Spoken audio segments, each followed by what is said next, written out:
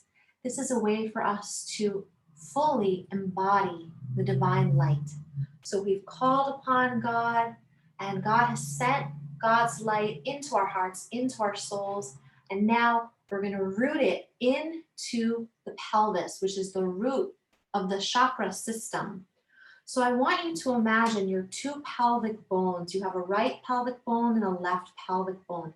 And these two bones, they form a circle and they meet at your spine where your sacrum is. The sacrum is a heart-shaped bone at the back of your pelvis, and at the bottom of your sacrum is your tailbone, your coccyx.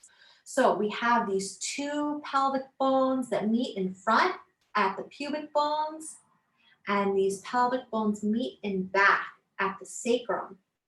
We're going to start by visualizing the pubic bones, which is where the right and left pelvic bones meet in the front of the pelvis.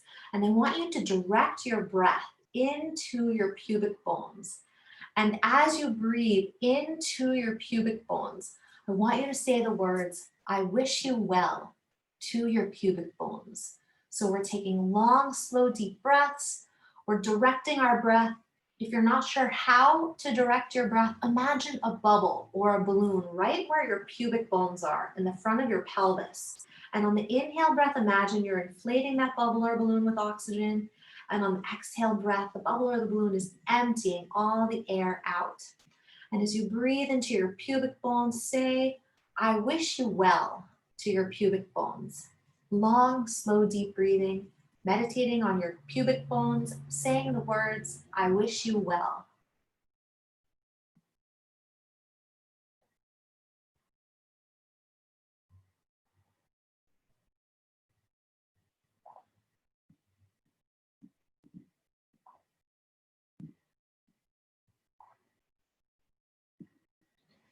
We're going to be taking an imaginary walk around the pelvis. So from the pubic bones, now I want you to meditate on the right side of your pelvis and breathe into the right side of your pelvis and say the words, "I wish you well," to the right side of your pelvis, amplifying your attention and your energy on the right side of your pelvis. So we remember the phrase, "Where our attention goes, energy flows." Where our attention goes, energy flows. So we're breathing into the right side of the pelvis, amplifying our attention and our energy there with breath, and saying, "I wish you well," to the right side of the pelvis.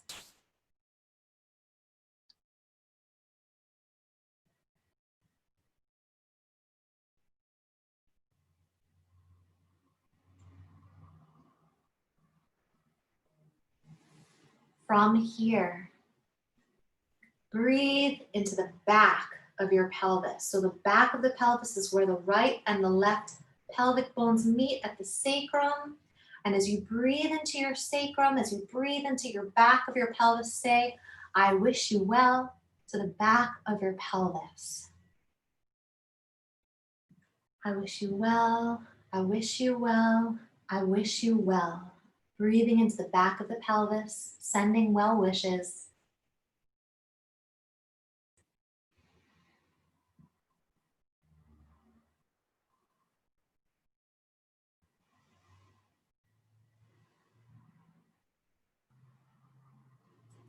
Going full circle around to the left side of the pelvis now. Breathing into the left side of your pelvic bowl. As you breathe into the left side of your pelvic bowl, say, "I wish you well," to the left side of your pelvis. Amplifying your energy with breath and attention, breathe into the left side of your pelvis and say, "I wish you well."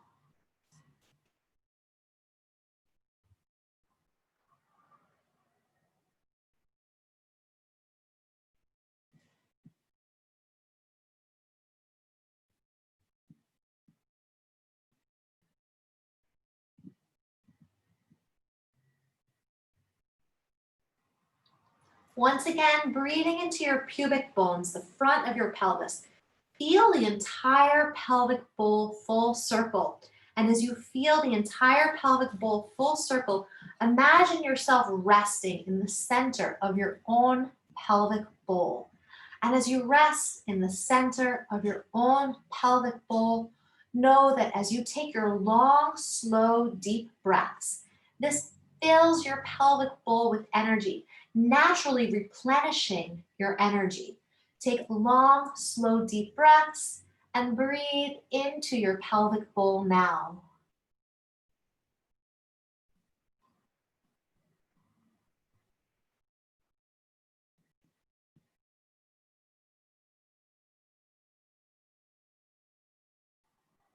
As you breathe into your pelvic bowl, imagine that your pelvis could speak. If your pelvis could speak, ask your pelvis, do you have a message for me? If your pelvic bowl could talk, what would it say? Listening to your body from your heart. Dear pelvic bowl, if you could speak, what would you say?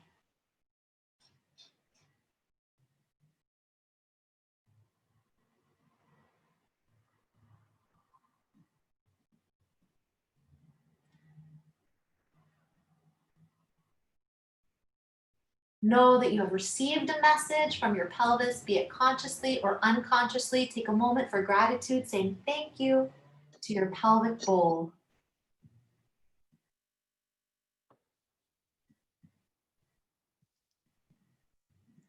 A recap of what we did today. We started with the earth and sky heart meditation, and we transitioned into Sufi chanting from the heart, the words, Ya Allah Rahman, Ya Allah Rahim. Oh God, you are the merciful. Oh God, you are the compassionate.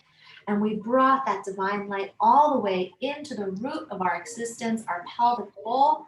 Thank you so much. My name is Hawa. If you're interested in studying with me further, please visit my website, warmupworkout.fit and wildfemininepilates.com. Peace and blessings.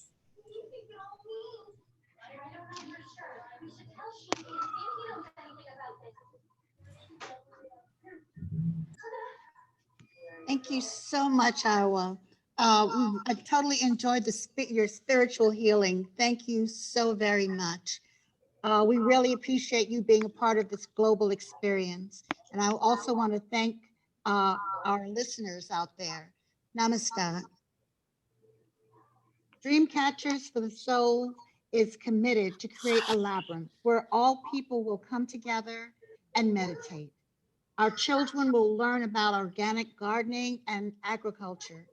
Using technology, the youth will learn to develop apps that will assist visually and hearing impaired and seniors. Please make a donation by going to our website at www.dcfts.com/donate and leave your legacy today. Thank you. And now we have our next speaker. Welcome. Thank you.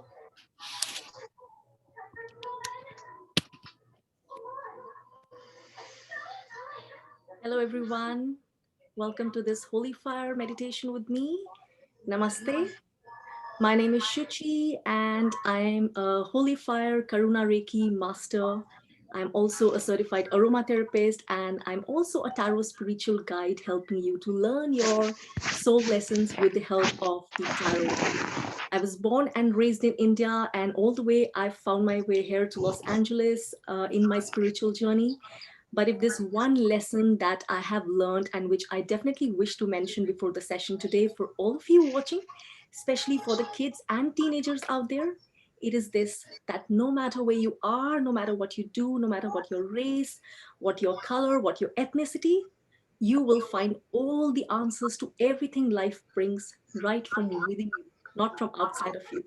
So this is especially important for all the children out there, because remember, as you go through life and you get stresses and challenges, all of those, remember that the transformation which you seek from within you will bring this transformation outside of you.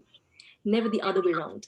And if you realize this, that's half the battle already won. Of course, there's no age group, there's no age, there's no time limit when we come back to this knowing, to this lesson. But the earlier you realize, the head start you have. So I'm so thankful for all of you to be present here for this meditation.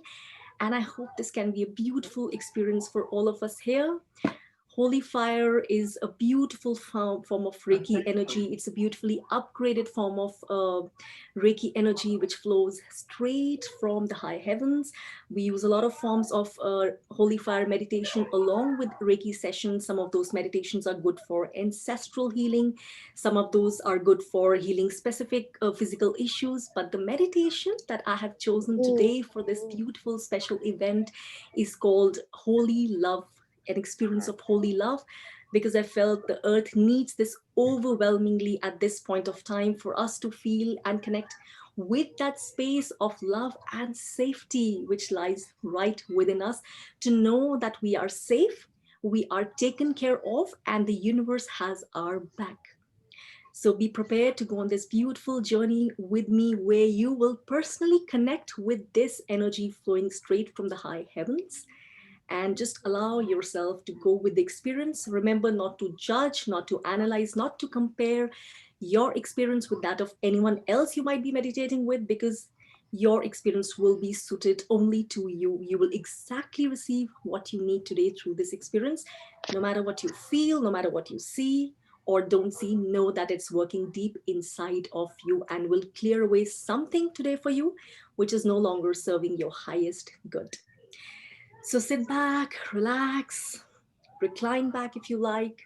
If you want, you can make a mudra for meditation, or you can just have your hands placed like this on your lap, or nothing at all. Just feel free, close your eyes.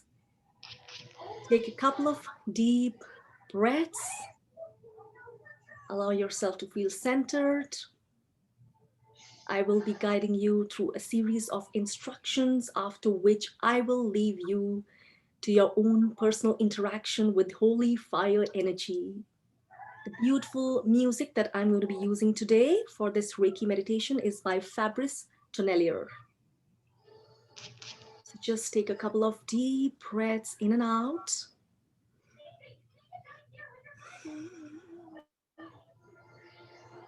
Just relax and know that you're going to be in a loving space in a few moments, connecting with the depth within you, where the love is ceaseless. It always exists. It's always safe and peaceful out there, no matter what's happening outside of you. Today, you're going to be experiencing the Holy Love meditation. This is a part of Holy Fire Reiki meditation. This is a specially beautiful, upgraded, pure, and unconditionally loving divine love of an absolutely high vibration, free of any negativity, any impurities, any judgments. It's also beautifully and powerfully soothing, healing, nurturing, and uplifting.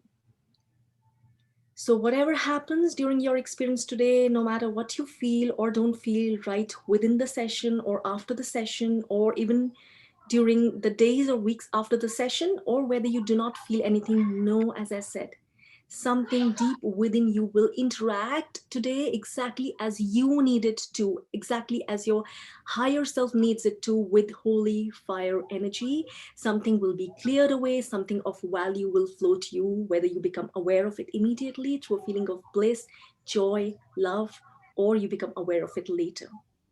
Trust that you're in the right place. Let's begin.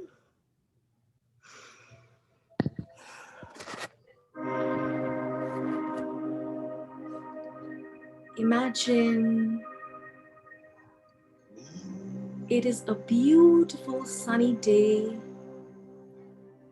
and you're walking through a beautiful, beautiful forest, lush green, or however you like to imagine it. As you breathe into yourself, imagine you're breathing in the life essence of this forest. And with each step you take, imagine the energies of the earth are flowing up through the bottoms of your feet.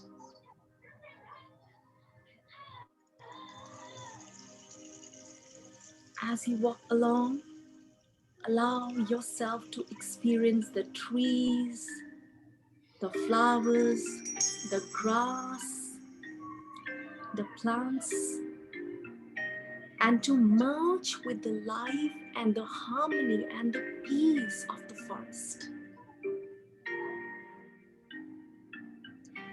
As you continue to walk along, you notice that up ahead, it is getting lighter.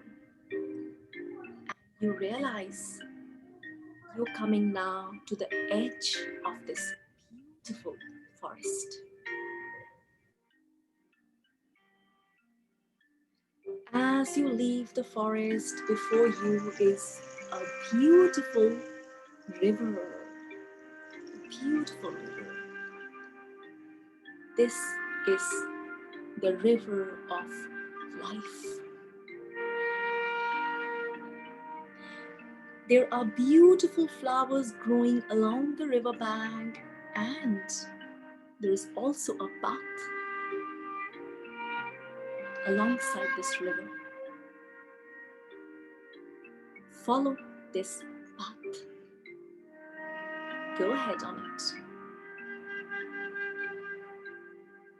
Eventually, you come to a bend in the river. There is a light breeze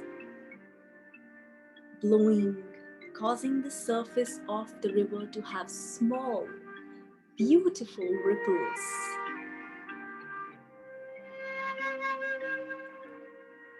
The sun is shining on these ripples, shining on the water, creating a glittering, shimmering light.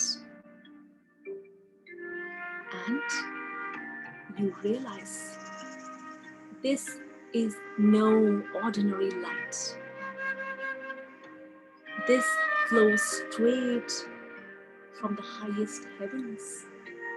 It is a beautiful spiritual light coming down all the way for you, to you.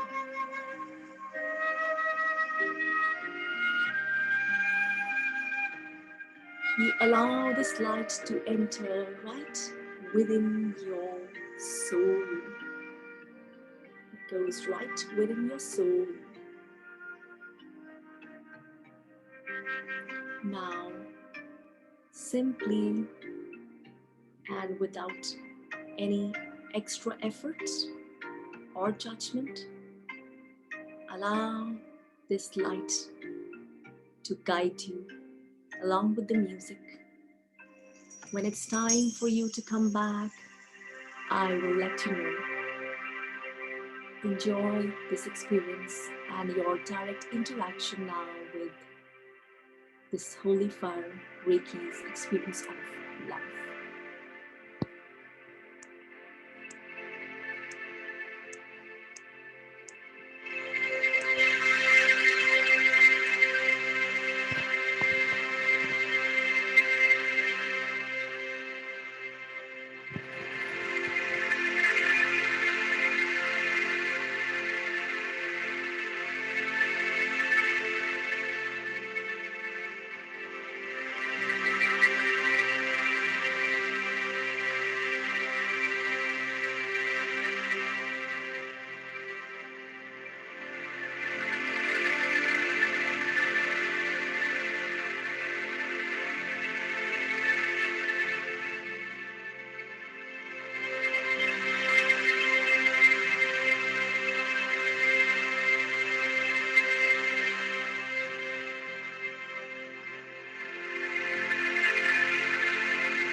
slowly at your own pace without any hurry. Come back. Bring your awareness back to your eyes. And as and when you feel ready, feel free to open your eyes.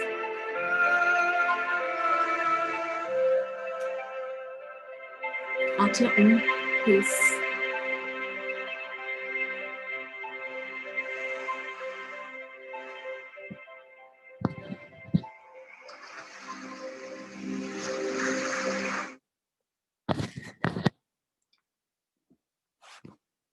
So what most of you would be feeling right now, I hope, would be a deeper sense of peace, love, a feeling of safety, well-being, and knowing that you're safe. A feeling of not just being loved, but also having greater love to share with all others around you, especially in these challenging times. As I said, holy fire energy, Reiki, is an energy which is really powerful, comes straight from the highest heavens. And in fact, it is also very gentle. It's so gentle that sometimes the gentleness disguises its power because it works at the core, at the root levels, deepest levels, at the levels which we cannot always immediately be aware of or perceptive of, unless we have been doing a lot of inner work or we are really energy sensitive. That's why I say do not judge, because it always works inside you for your highest good. So whether you're aware of those benefits immediately or not, because Reiki, remember, it's a continuous journey, but whatever in this short, beautiful session you would have received, do not doubt it would have been of great value to you, and you would have let go of something which was no longer serving your highest good. So usually during Reiki sessions or during Reiki work with my clients, we write down about these sessions. So since we cannot do that here directly, you are free to write down in a notepad or something if you like about your experience, for you to refer to if you like anytime after the session, if you sense something, if you saw some visions, if you felt some insights or messages coming to you. Remember, these might also be coming to you in the days or nights to come after this short experience, this meditation session. If you wish to know more about my work, feel free to refer to my website. All the instructions are given here on this board. My website is www.antahasar.com. Antahasar is a Sanskrit word which means inner essence. So wholeness is our true inner essence. We are always whole, and that's a treasure which always forever lies inside us, never away from us, only waiting to be uncovered with patience, faith, and trust. Also are given my other details if you wish to connect on Facebook, Antahasar by Shuchi. I also have a YouTube channel, Wholeness and Soul Matters with Shuchi, and I share a lot of free resources about tarot, Reiki, and also about meditation, because I'm also a mindfulness Vipassana meditator. So feel free to connect with me on any of those forums. And I hope this was a beautiful experience for all of you here today. I am so grateful to have been part of it.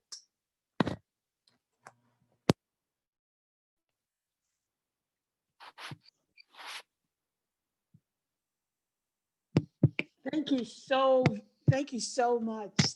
That was awesome. I felt the vibrations, and I was so busy working on some other things that I wasn't fully in the moment. So I'm wondering what's going to happen to me tonight, because I know that things affect me afterwards. So thank you so very much for being part of this global healing. Thank you. Thank you so very much. My pleasure all the way. Thank you for inviting me. All right, blessings.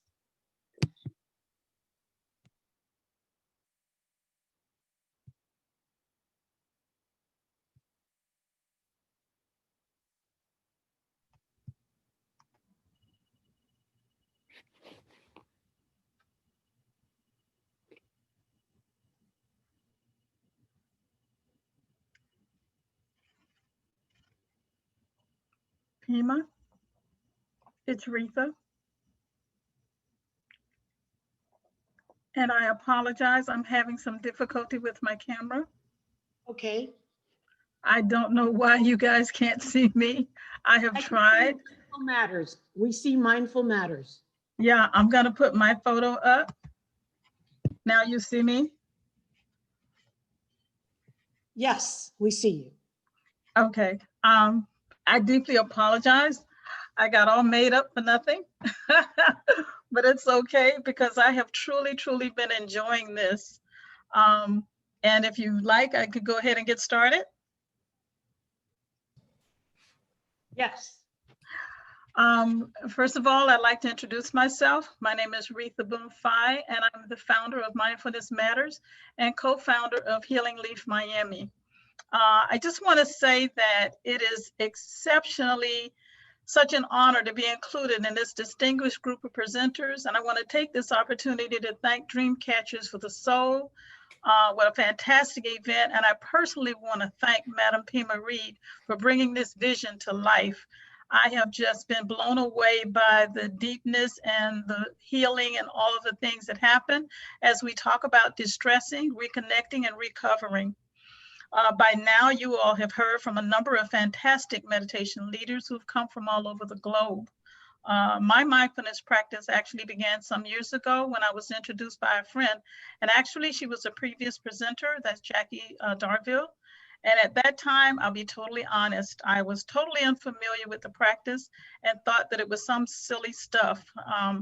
I reluctantly initiated the practice, and believe me, I began to see a huge difference in my personal as well as my professional life.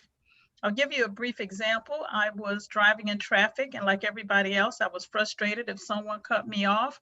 I immediately went into road rage, and I found that in that instance, it just overtook me. And I could not figure out how to get around that until I started implementing some of the mindfulness practices.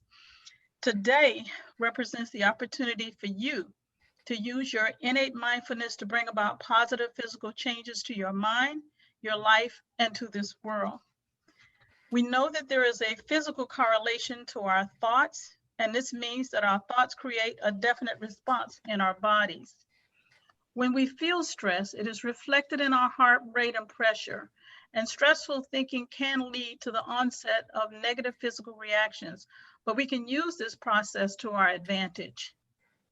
We must always remember that it is the mind that makes the body. We must take this and embed positive thoughts in our minds so that we can have a positive and healing effect on our immediate environment and the world. In other words, let your parasympathetic state align with your impulses so that there is a greater healing potential both for your personal and your person and the world. We must remember that our thoughts must correlate with our actions. If we are to bring peace and healing to this world, we must be consistent with our thought processes and our words. Mindfulness provides a valuable tool and gives the body all the tools it needs to heal itself. So it is with bringing peace and healing to this world and the universe. That's what it is. At this point, I'd like to have you take a moment to scan your body for tension. Focus on where that stress is centered and release it. And repeat it for the next few breaths. Most of us on this fantastic gathering are familiar with mindfulness and the practice and the breathing and the alignment with the spirit and the chakra and the Reiki. And sometimes we just take it for granted. But I don't take it for granted, and I try my best to spread the gospel of mindfulness, as I call it, and tell people whatever it is, wherever that stress is centered, wherever it is in your body, your mind, or your soul, let it go. And we want to release it. And I want you to take in a deep breath. Take in all of the things that have frustrated you today, including what happened to me today. I'd love to be able to be animated and see you guys and let you see me other than this smiling, beautiful face. But I want you to know that we need to realize when things like this happen, I actually had to put in practice one of the practices that I do, and it is called the 1, 2, 3. Something happens, boom, react. That's 1, 2. But in mindfulness, it's 1, 2, 3. It happened, I processed it, and then I moved on. And that basically is a very brief description of mindfulness for those who are not totally familiar with it. Again, I had to let go. I had to understand that this was happening for a reason, but I was still going to be here. I was determined to ease myself further into relaxation and peace. So now I'm inviting you to take a short journey with me. And I want you to begin by taking a seat, or if you're more comfortable, on the floor. And one of the things that I do, one of the practices that I do, is I end up putting a nice oil in my hands and I rub it together and I smell that oil. I use orange ginger because that's very relaxing to me. Other people use lemon or whatever. But as usual, rub your hands together if you can, close your eyes, and just take a little small journey with me. I'm inviting you actually to take a walk with me. We're headed to the beach. We're walking along a path, and as we approach the ocean, we begin to feel the breeze on our faces.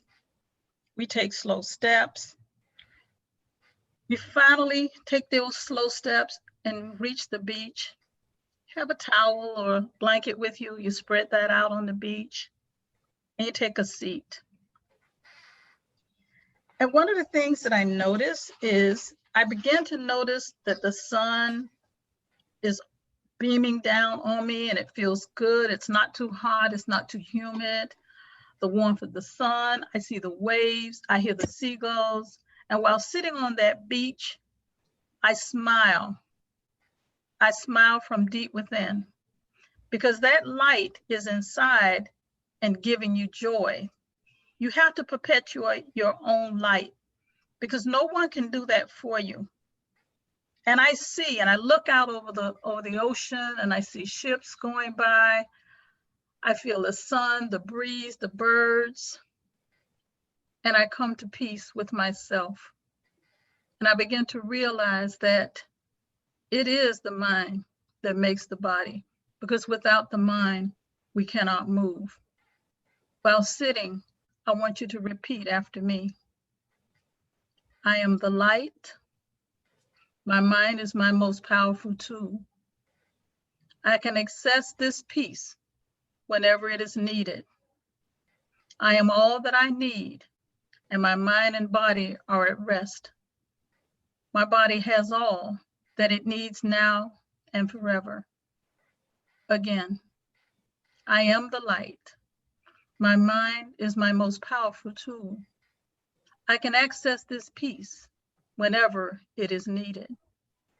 I am all that I need, and my mind and body are at rest. My body has all that it needs now and forever. And I feel the sun on my head, coming down my body, relaxing my eyes. I smile, my shoulders relax, and I begin to understand that I don't have to carry the weight of the world on my shoulders. There's all of this body of people who are gathered together here that can help make this a better place and a better world. And you begin to find that personal peace. And it makes so much easier to bring peace to your immediate space and to interact with the people around you, family, friends. And I'm sitting on this beach and I'm just imagining just how peaceful things are for me at this point, because I've begun to realize that mindfulness is the key. So how does this relate to bringing peace and harmony to our universe? Well, for starters, it begins with bringing us all together to create a universal shift in the world's energy, such as this gathering for dream catchers of the soul. This is very much a time to heal, especially in today's climate. I also believe that whenever I attend an event or gathering, I must leave with what I refer to as a takeaway. So what I want you to take away is what I call the SMILE concept. Take it with you and use it every day. And SMILE, which is spelled S-M-I-L-E, stands for smile mindfully in life every day. Again, smile mindfully in life every day. So how does this relate to bringing peace and harmony to our universe? I truly believe that people in general prefer to be happy, and I'm not letting anyone convince me otherwise. Anyone who knows me knows that I like humor. I'm always laughing if I can help it. I believe that happy people don't have time to make other people miserable, and that is half the battle. Since embarking on this mindful journey, I found myself that I've been giving a powerful tool that helps me to stop, take a breath, observe, and then proceed. Now that sounds simple enough, but believe me, when we face everyday obstacles and people, and let's face it, there have been a lot of challenges over the last few months. We have pandemics, we have elections, we have world problems, we have weather problems. There's just been a lot. But I think that when you begin to take all of that in stride and begin to understand that we are here for a reason and that we are here to make changes in our world and in our universe and to help gather with like minds, such as we're doing today, to send that vibration throughout the world, it has to have an impact. It has to have an impact pretty much like the waves coming back and forth from that ocean. Underneath that ocean, there are waves and pullings and things going on underneath. But on top, once those waves reach the shore, they flow toward us and they flow toward good. I invite you to remember that as we move forward, we have powerful tools at our disposal, and this vibrational movement should be felt worldwide. We cannot dismiss the fact that we are a part of this universe. And being a part of this universe, we know that we have things to give. We have all these things at our disposal. We have all these tools that have been given to us within this 24-hour period that we can walk away with and wonder and make sure that we spread this energy and we spread this positivity throughout the world. Again, I want you to take with you the SMILE concept, and that is SMILE, and that is to smile mindfully in life every day. Now, I know that most of us have been doing sits and throughout this whole process, and I'm probably not going to be that much different. But I want you to understand the concept behind the sit.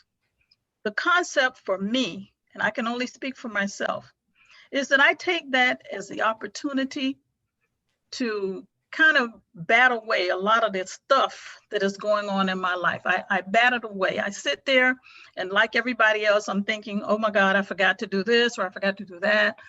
But I take that as an opportunity to sit still, quiet my mind, quiet my soul, and quiet my spirit so that no one can interfere with the spirit and the peace that I have developed inside of me. I use the stop concept. I take a breath, I observe, and then I proceed. We have these tools. We know we have them. We understand mindfulness. And mindfulness is the concept of being in the present moment at the present time. Of course, that's easier said than done. We sit around and we go into our mindfulness. And if you're like me, I'm thinking, oh my God, did I forget to turn something off? Or did I forget to do this or do that? And that's okay. That's okay. But remember to bring ourselves back and do what we call the airline rule or the lifeboat rule. You have to put the life vest on yourself or take the parachute yourself before you jump out of the plane or the boat, because you cannot save if you're not capable at that point. It is not a matter of being selfish. It is a matter of preservation for both you and for those you care about. I have learned over these last few years, when I practice mindfulness, regardless of any situation that I'm in particular, just today, I had all these grand illusions of how I was going to come on and wow everybody because I know I look good, okay? But by the same token, I decided, practice mindfulness. Do what you need to do in order to participate in this wonderful, wonderful event. And I'd like to, at this point, invite you to come on another journey with me. We're going to go for a walk in the woods. We're going to just kind of wonder. And there have been times when I travel, I'm sitting on a plane or I'm sitting somewhere and I'm looking out and I'm just looking at all the wonderful, wonderful things that go on around me. I take my time, I walk. I remember being on a retreat where I did what was called a mindful walk. And to me, it was strange when I initially did it. We were walking through the woods and we had to walk very slowly. You put your foot down very slowly, one step at a time. And I'm thinking to myself, I've got so much that I need to do. And then the thought hit me, wait a minute. That is exactly why you're here, to slow down. And I began to look as I walked through the woods. Oh my gosh, look at that. That's beautiful. Those trees, look at nature. Look at the animals. If you see any, they're at peace in their environment. You're the one that's walking and disturbing the chakra around you. You're the one who is not at peace with yourself. And as a result, you can't be at peace with anybody else. You can't have that peace unless you concentrate on yourself and bring that peace and that inner peace to yourself. How dare you think that you have all of this under control when you cannot even control your thoughts? The most difficult part of the sit for me was to not have my mind wander all over the place. I can see people initially when I started to sit, oh my God, they're sitting there and they're being still for 20, 30 minutes. How can they do that? Fortunately, by the end of the week, I was able to do that as well. And I was able to understand that I had enough peace within me that I could do that. I had no clue. I swear to you, I had no clue. And as I came back from that, there were a couple of things that happened to me. When I came back from the retreat, I'm riding in my car, and instead of blasting my music and singing along, of course I enjoy singing, I enjoy music, but I turned my radio off. I turned it down, and I began to wonder, where was this peace coming from? I didn't have to have all that noise around me. I didn't have to have all of these people talking to me all the time. I could actually enjoy my own company. That is the gift of mindfulness, that I took that into concern and as a concern of myself that I never knew I had. And all of a sudden, mindfulness brought that to me. That is a gift in and of itself, to listen to yourself before you react, to listen and discern the truth about your inner peace and not let anybody or give anyone the opportunity to destroy that inner peace for you. Now, I know too, we're supposed to be doing a set, and I thought about it and I'm like, okay, how do I do this sit when I know that everybody's done a sit before? And I decided the way I wanted to do my sit was to just kind of be with you, be with this community, and understand that all of us are battling the same battle, and that is to restore inner peace, not just to ourselves, but to the rest of the world. And I understand very much so how important it is, particularly now, that we do that for ourselves, for our families, for our work people, for the world. It is just extremely important that we spread this message of de-stressing, of decompressing, and reconnecting. So I invite you now to go with me on this little sit. And I do have music. I just have to cue it up.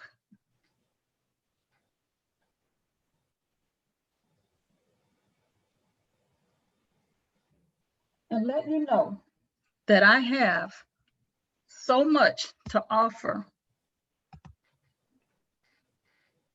Close your eyes. You know the drill. I really don't have to tell you how to do that. But I want you to understand that music makes me much more comfortable, and it does it for me. I have had the opportunity to travel to South Africa, and the piece that I'm going to play for you comes from an artist. He was actually on the street. And as I sat around listening to him, I thought, wow, this is beautiful.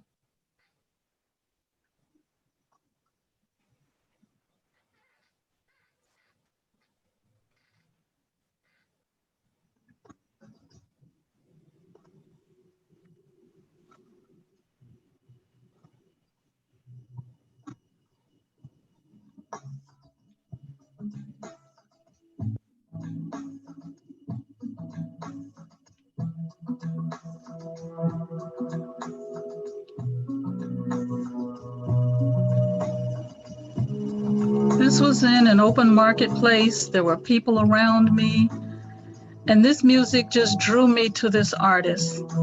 And I just wondered how I could develop my own mindfulness while listening to music. And sometimes I listen and it takes me on a journey, as most of us. It speaks to me. It speaks to my soul. It speaks to all of the things that I long for. Inner peace, world peace, no stress. I invite you to take this walk with me as we journey.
I want to thank you all for being here today.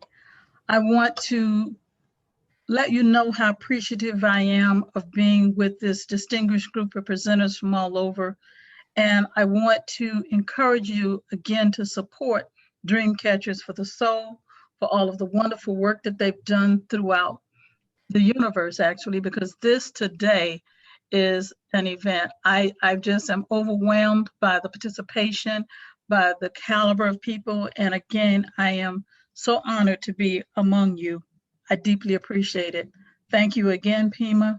I'm hoping that things go well. I will continue to be supportive.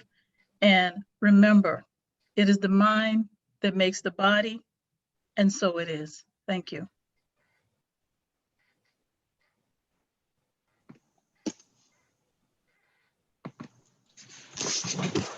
Thank you, Sister Retha, for sharing those mindfulness reminders. They are truly gems. We appreciate you for being a part of this global experience and universal shift. And thank you so much to the listeners. Dreamcatchers for the Soul is committed to creating a labyrinth where all people will come together and meditate. Children will learn about organic gardening, and new technology will be developed to develop an app that will assist the visually and hearing impaired and seniors. Please make a donation at www.dcfts.org/donate and leave your legacy today. And now we have Yvonne Morris.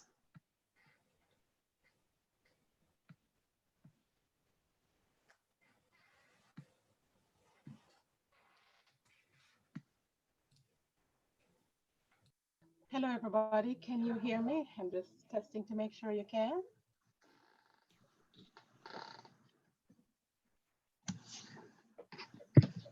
We can hear you. It's a little low. It's a little low.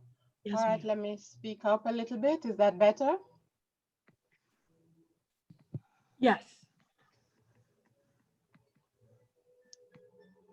All right, am I ready to go? Can I start now? Yes, ma'am. All right, thank you so much. Thank you again, everybody. Thank you, Pam. Thank you, Pema, for this amazing opportunity. And I just want to say before I even, well, I saved my introduction for the end, but I just want to say how thrilled I am to be a part of this and to see the vision that Pema has just blossom, just come through, and this make the world a better place. This is such a welcome event. I can't think of a better time to have had this, and I'm just so blessed to be a part of it. So today, again, apart from welcoming you, I just want you to just think about everything that's been happening today. This is a 24-hour event, and just the fact that people have said yes from all over the world, people have said yes to this, have opened themselves and say, yes, this is just amazing. And it's just a testament to the fact that when we come together of one mind, we absolutely can make this world a better place. So as we begin this session, I just invite you to find a comfortable place, find a comfortable spot. You've probably been relaxed from what Retha just said and from what everybody else has been saying. If you've been a part of this for the last several minutes, maybe several hours, if you have done that. And as I listened to Retha, I realized there really truly is only one mind, because so many of the things that she has said and so many of the things that other speakers have already said, other presenters, I am probably just going to be another reinforcement of everything that you have heard, but that's all right. It's all right. It's never too much peace. There can be never too much reinforcement of peace. There can never too much reinforcement of love. There can never be too much reinforcement of healing, which is what today is about. So I invite you to just relax with me. Find a comfortable place. place your feet flat on the ground. Whatever you're doing, if you're laying down, then that's fine too. Just get in a mode of just a peaceful mode, a mode of receptivity, a mode of openness. Just understanding that this that we're in is a safe space for you to just be, a safe space for you to allow, to let the goodness that is yours just flow through. So we begin the session as we do with so many meditation and relaxation and visualization sessions, whatever you choose to call it, with the breath. Everything starts with a breath. It is no coincidence that creation, a big part of the creation story, is the breath. The importance of that. The breath is the spirit of life. So if you will, just inhale and exhale. Inhale deeply and exhale. And with each exhalation, just relax. So inhale and exhale. And if for any reason there seemed to be any tension in your body, I invite you right now to just see where that is. So just very quickly, just start at the top of your head. Relax your head. Imagine that relaxation just moving down through your face. Your brows are relaxed. Your forehead is relaxed. Your eyes are closed ever so gently. Just relax. Your mouth is relaxed. Your tongue is relaxed. Your entire face. Your throat, your neck, the back of your neck is relaxed. Your shoulders. For the last several months, so many of us have been going around with our shoulders all the way up to our ears and not even realizing that we're walking around with so much tension. Well, just for today, if it's even for today, just drop that shoulder. Inhale. Exhale. And relax even deeper. And just allow that relaxation to move down your arms, your upper arms, your lower arms, your hands. Your back is relaxed. Your lower back sinking deeper into that chair, into the bed, wherever you are so relaxed. Your thighs are relaxed. Your knees are relaxed. Your legs are relaxed. Your feet are relaxed. Your very toes are relaxed. Just breathe.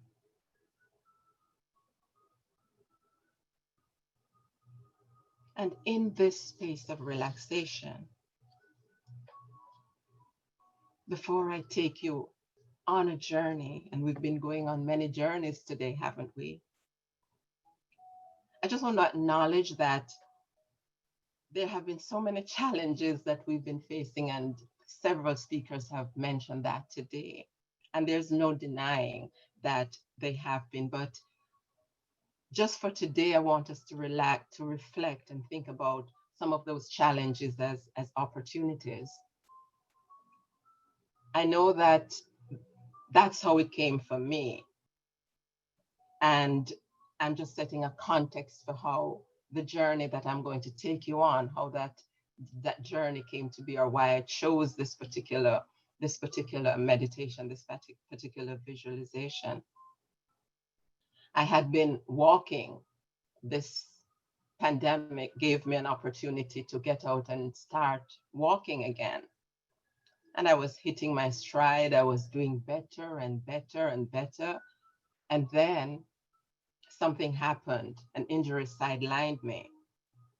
And I complained for a while, why, you know, and I'm very good at feeling sorry for myself sometimes. Maybe some of you can identify, because I was thinking, just as I was getting so good at this, now this happens. And as I was fussing, you know, that still small voice said to me, you know how it can talk to you in the middle of your fussing? It said to me, you say you're good with visualization, yes? You say you're good with your imagination. So yes, you're not able to get out there and walk, but is it possible that you could take that journey in mind? Is it possible?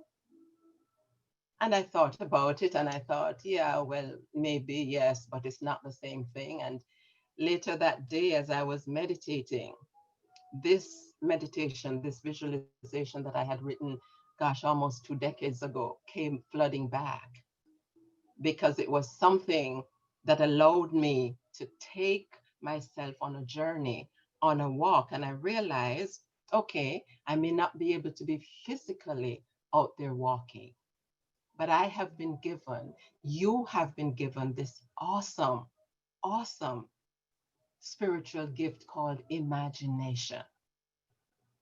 And we're using it today to envision this world a better place. And we can use it individually, as I had to do, and as I am inviting you to do as well. I'm inviting you to do the same. So I invite you now to just go with me on this journey. Imagine, if you will, that you're out for a walk, a meditative walk. You walk towards your favorite spot, your favorite spot. We all have that favorite spot. As you approach your spot, you notice something you have never seen before. Of all the times you've been coming here, you have never seen this. There appears to be a building. A building, you've never seen it before. You can't see the full structure, but you clearly, very clearly see a beautiful door. The walls of the building seem to be covered with flowers, with ivy and other greenery. The door, however, is perfectly visible. It is as clear as could be. You're puzzled, but you're not afraid. Something within you prompts you to approach the door. You're led to turn that beautiful, beautiful gold knob. You discover that the door is unlocked. Again, although curious, you're not afraid. Something tells you that it's all right for you to enter. So you do. As you enter, the most beautiful natural light floods a seemingly unending hallway. Where is this light coming from? You wonder. Where is it coming from? As you enter further, you notice there are doors on either side of the hallway, to your right, to your left. Just doors along this unending hallway. You're led to open the first door you see, the one closest to you, and it happens to be the door on your right. You notice that it is slightly ajar, ever so slightly ajar. And what is more astounding is that you see this amazing, beautiful light pouring through the opening. You're really curious now. So you enter. And oh my God, the beauty, the most beautiful lit room that you've ever seen. But that's not all. A voice which, you know, it seems like it's coming from you. It's coming from within you, but at the same time, it's flooding the room. And that voice says to you, welcome. This is a place of peace. It is your place. Visit whenever you feel like it. The words seem to envelop you in a peaceful embrace. And you hear further, I give you my peace, a peace which is beyond your human understanding. You leave that room and curiously, you decide, why not? Let me open another door.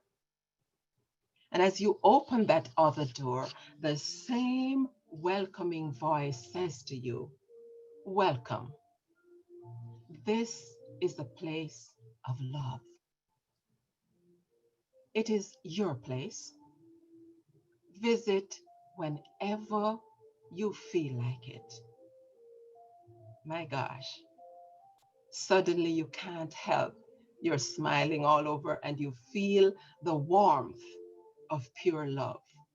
You know what that feels like, the warmth of pure love. And you also hear that soft whisper says, I love you unconditionally. I love you with an everlasting love. Wow. You bask in that for a few moments, as I invite you to do now. I love you unconditionally. I love you with an everlasting love. Reluctantly, you leave that room and why not? You open another door because now you're kind of anticipating, what am I going to hear this time? Well, as you enter, the same sweet voice says to you, welcome. This is a place of understanding. It is your place. Visit whenever you feel like it. A sense of deep knowing overcomes you, and you hear the whisper, do not lean on your own understanding. In everything, acknowledge me. I will direct your path.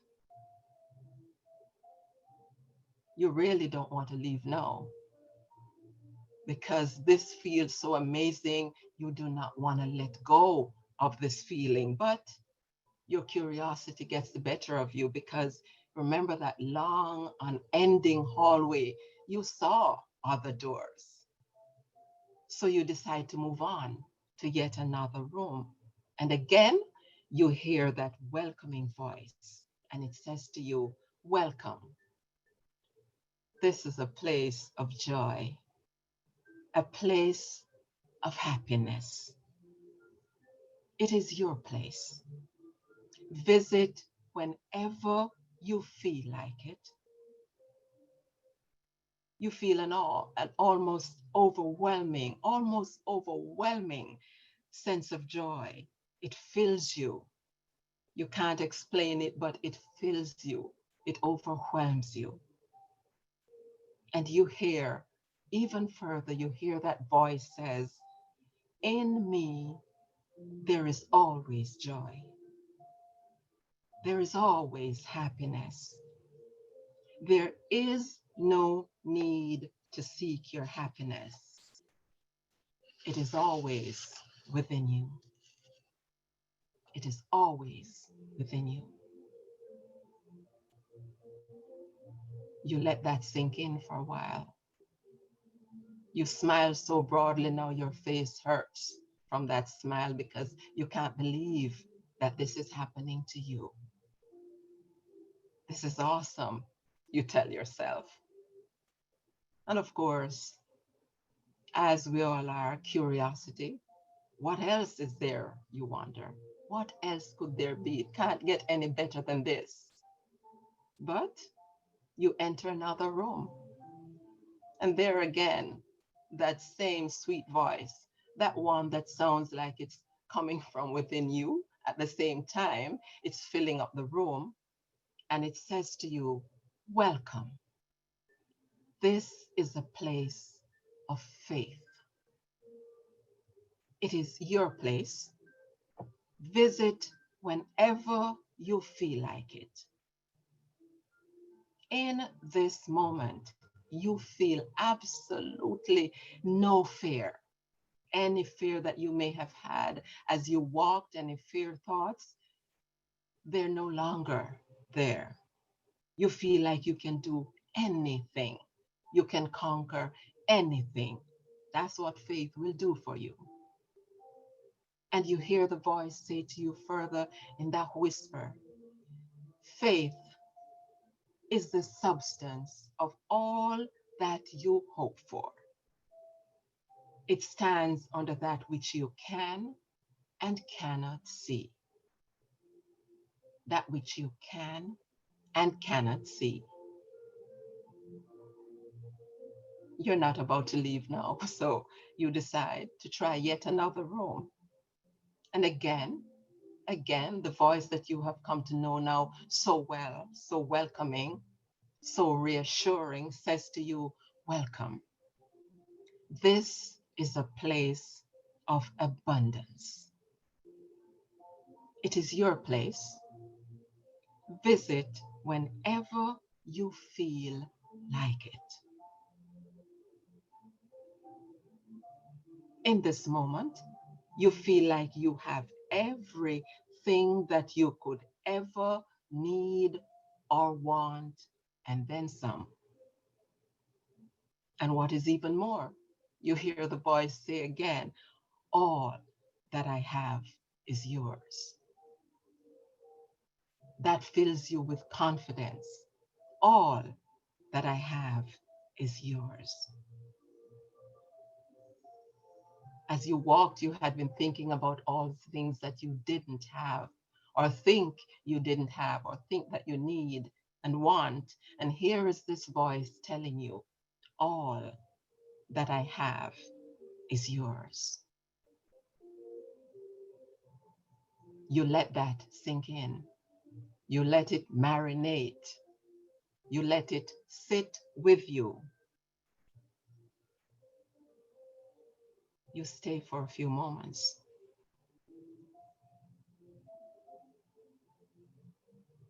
And then you decide it's time to leave. Your walk should be over by now. As you walk back, you're leaving that room, that building. As you walk towards the huge, beautiful door that you entered, through which you entered, you can't help yourself. You just have to turn, look around down that seemingly endless hallway. Remember, this is a place that you had never noticed before. You turn and you look down that hallway that seems to go on forever. As you do, you hear the reassuring words. In your Father's house are many mansions. Explore as you desire. In your Father's house are many mansions. Explore as you desire. You smile at that thought. because you know now you have found something so amazing. Even if you're not quite sure yet what it is, you know this is something personal. This is something amazing. You're tempted to go on exploring because remember, this is your Father's house. There are many mansions. There are more rooms to explore, but you know you can come back. So you have that inner knowing that you can come back to this whenever you wish. Wherever you are, you can come back to this. So you walk out, you're happy, you're smiling. All the problems that you started your walk with suddenly seem so insignificant. You smile, and you smile. One that reminds you that no matter what seems to be appearing on the outer, nothing can ever touch that inner place that you just visited, because it is that inner place. It wasn't anything outside of you. It's never anything outside of you. And you hear you're outside of that room now, but you're still able to hear that voice, which means it is that voice within you. And as you walk on, it says to you, greater is that which lies inside you than anything that lies outside you. And that rings in your head. It rings in your heart. It permeates your very being. Greater is that which lies inside you than anything that lies outside of you. Greater is that which lies inside you than anything that lies outside of you. So I want you now, as you're listening to me, to let that sink in. So no matter what's been happening, no matter if it's a pandemic, no matter if it's the elections, no matter if it's the weather, no matter if it's the floods, whatever it is,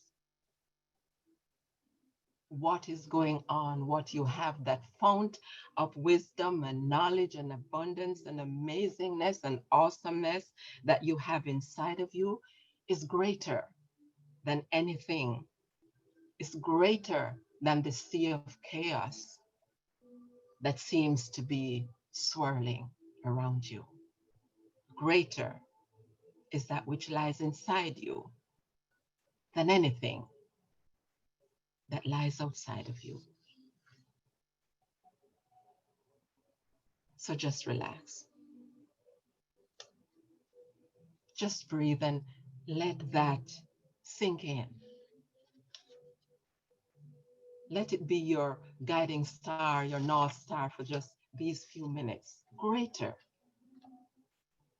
is everything, that abundance, that love, that faith, that joy, that peace.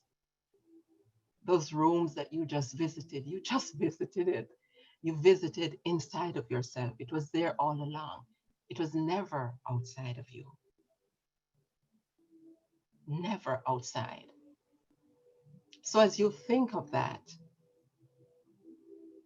I will give you another short prayer, if you will, another short meditation that I had to go back to because I was thinking that all these things are robbing me of my happiness.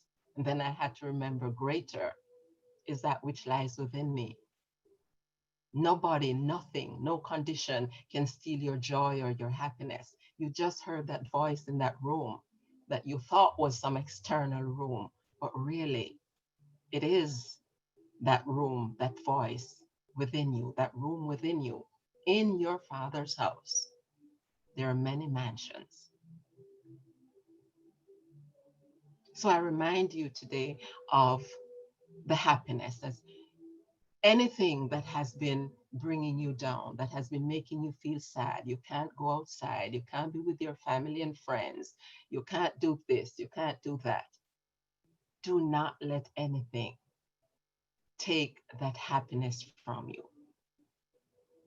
Because, as this reading says, I have a consciousness of happiness. For so long, I searched for happiness outside of me, in people, possessions, conditions, and circumstances. Then one day, as I sat in the silence, my higher self revealed to me that true happiness is a state of consciousness. It can't be found in the outer, and surprisingly, I am imbued with all the happiness that I can stand. Yes, I have found temporary happiness in people, possessions, conditions, and circumstances, but now I understand that this type of happiness quickly fades. True happiness can be found within. So I leave you with that thought. Leave you with that thought that greater is that which is within you than anything outside of you. Anything that's outside of you.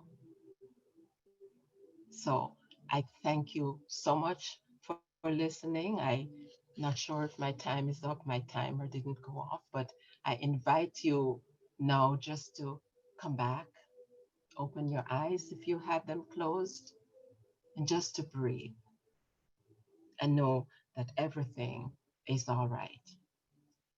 If you're wondering who I am, my name is Yvonne Morris, and I am a holistic wellness coach, holistic life coach, and part of my mission, my personal mission, is to use my words and my voice to inspire, uplift, and transform lives.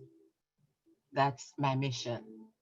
You can find me at my website on www.iammindful.me. My YouTube channel where I give words of inspiration every week. It's called Words to Inspire from Yvonne. And you can also find me with some more words of encouragement on Instagram, and that is at YP Morris. Again, I just want to thank Pema and everybody involved here with Dreamcatchers, of which I am blessed to be a part. And I'm just grateful that I was able to be a part of this phenomenal healing experience. Again, thank you so much. And thank you for supporting Dreamcatchers in this way and in every other way to come. Thank you so, so very much. Be blessed, everybody. Thank you.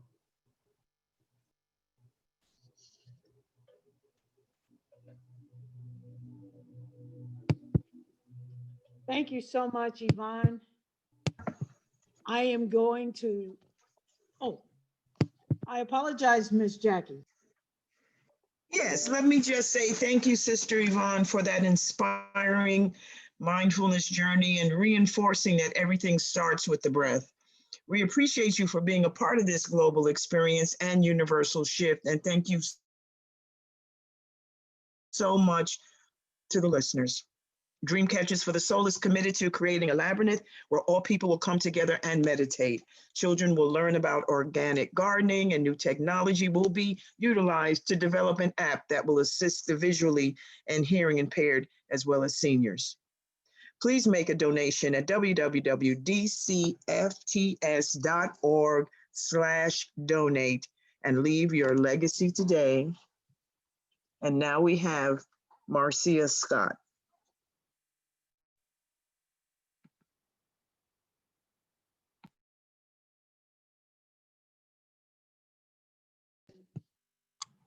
Good night, good night, good night, good night, everyone. Thank you for having me. Thank you for having me tonight.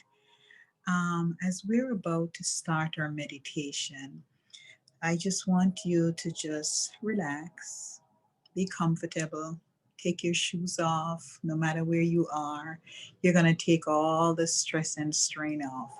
As I said a while ago, my name is Marcia Scott, and I have been doing meditation for over 35 years. I have been doing also mindful meditation, and meditation has not only changed me, it has transformed me. And the reason why I like transformation is that when you change, you can revert. But when you transform, there's no going back.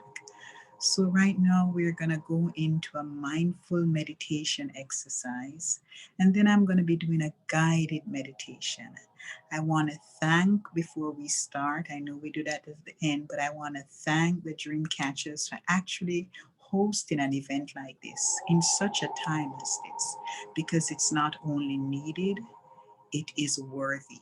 It is worthy, and we are all worthy of the experience. Buddha was once asked, what do you get when you meditate? And he said, I get nothing. I really get nothing.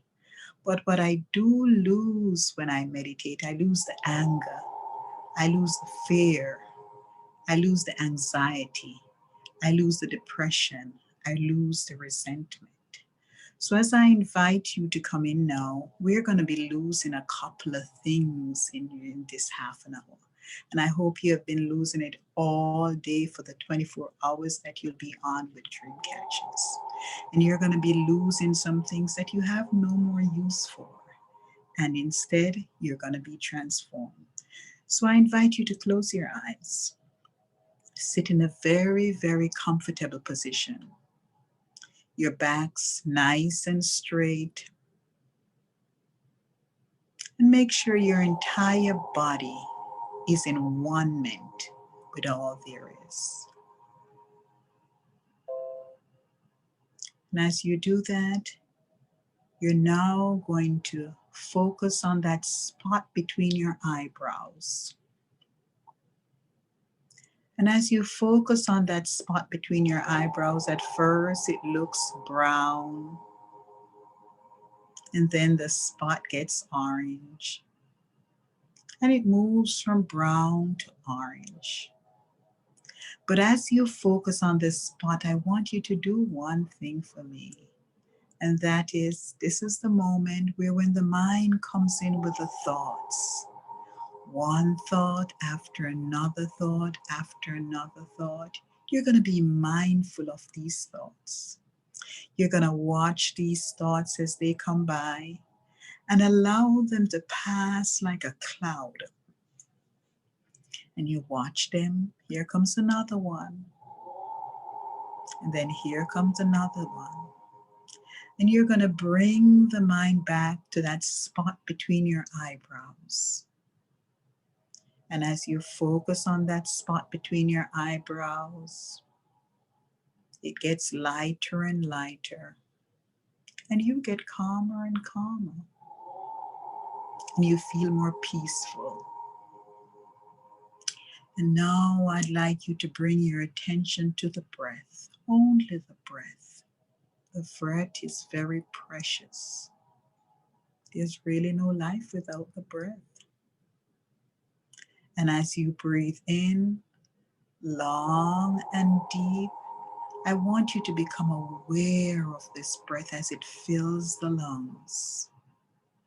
And now release. And once more, breathing in long and deep. Hold the breath, and now release. Again, become aware of the breath, breathing in long and deep, and now release. And it is at this time when the mind starts to wander, and watch the mind as it wanders. Watch the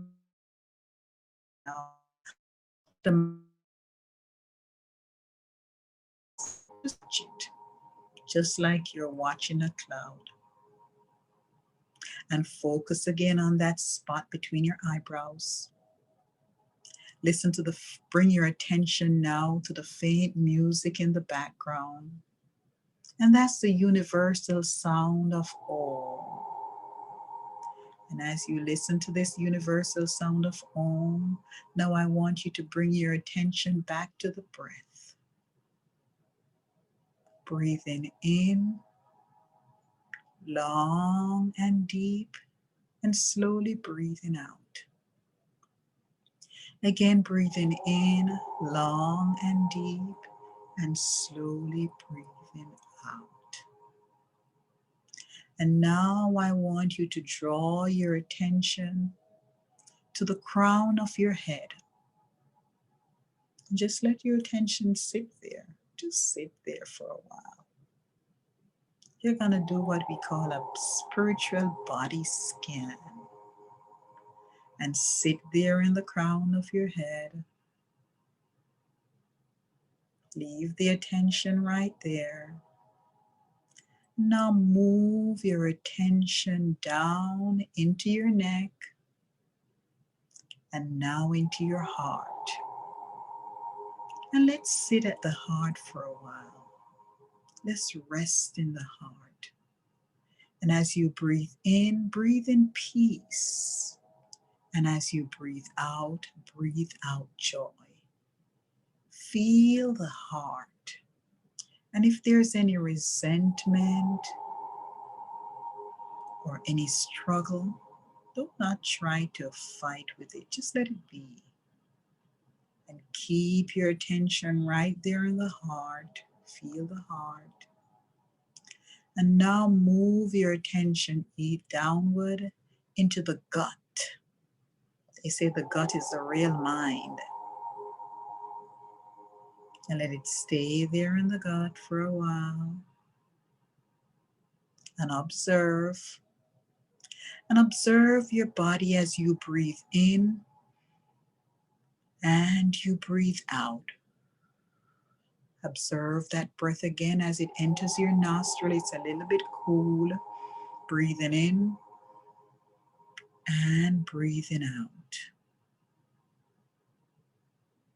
Now continue with this breath and this body scan and move your attention down to your thighs and your knees and now to your feet. And feel your feet as they become grounded. Grounded with where you are. Because the place where you stand is holy. Because you're there. And as you breathe in, long and deep, bring your attention again to the breath and release. Again, breathing in long and deep and release. Now focus again on that spot between your eyebrows. And now it's getting lighter and lighter. And you are feeling calmer and calmer. The mind is at ease. The body is at ease. And you're slowly breathing in and releasing. Again, breathing in and releasing. And now bring your attention to the background where you hear the sound of Om. And allow that sound to scan your entire being. Feel your mind, feel the body as it gets calmer and calmer. And now you're going to become the observer of you. So we're going deeper and deeper within into the inner skies of our being. And now you're going to be observing the thinker that's thinking the thought. And watch the thought as it passes by. And keep your attention right there of the thinker that's thinking the thought. And now release that thought. And keep your attention right there as the observer. And observe the mind. And as you breathe in, I want you to breathe in on this mantra. I am not my body. And I am not my mind. Again, breathing in. I am not my body. I am not my mind. Once more, I am not my body. I am not my mind. And now as you breathe in, slowly feel the love as it penetrates your entire being. Now release. And we're going to continue with the mantra, who am I? Still focusing on that spot between your eyebrows. It's getting lighter and lighter. And as you breathe in, you say, who am I? And as you release, you say, who am I? Once more, as you breathe in, who am I? And as you release, who am I? Once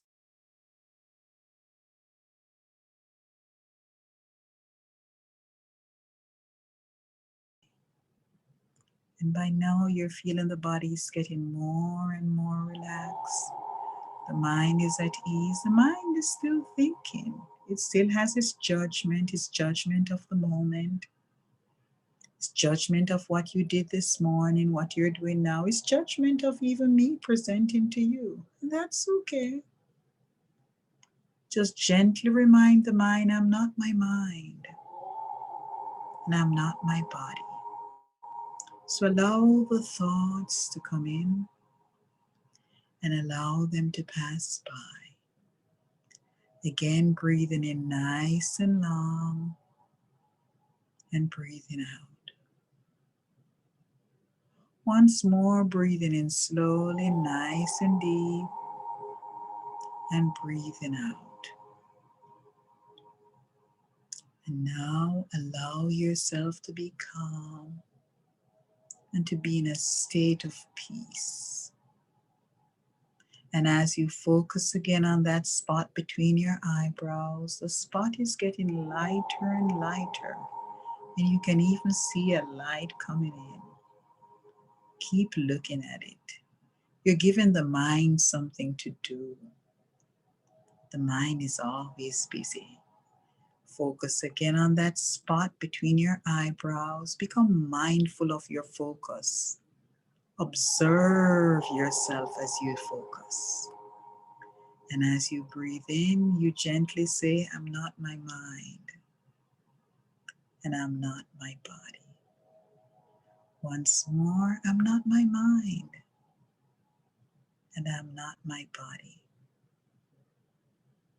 Now allow yourself to feel the presence of now, the power of now, the knowing of now.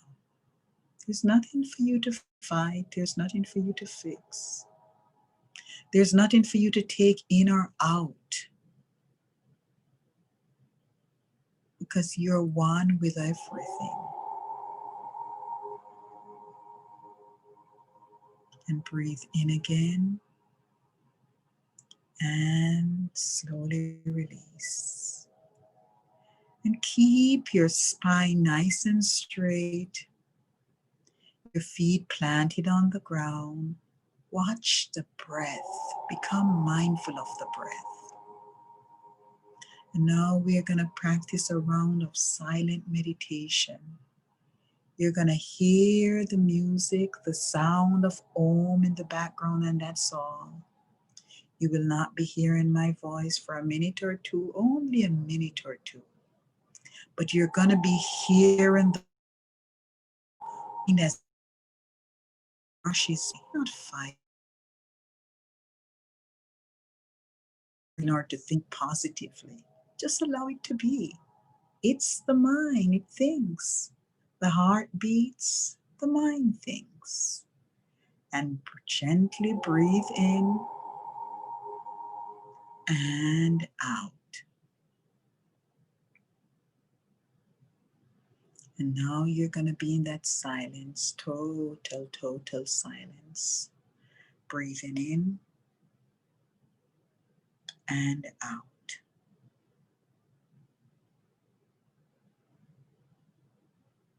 Again, breathing in and out.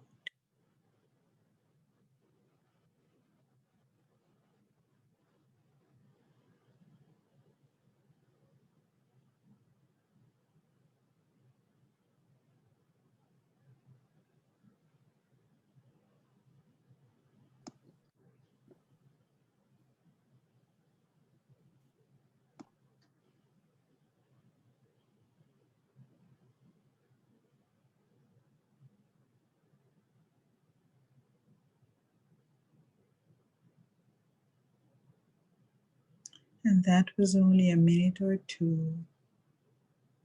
And it seems like forever, but that's okay. There is no judgment here. There's only stillness. There's only the knowing. There's only unity. This is that. Continue to focus on that spot between your eyebrows.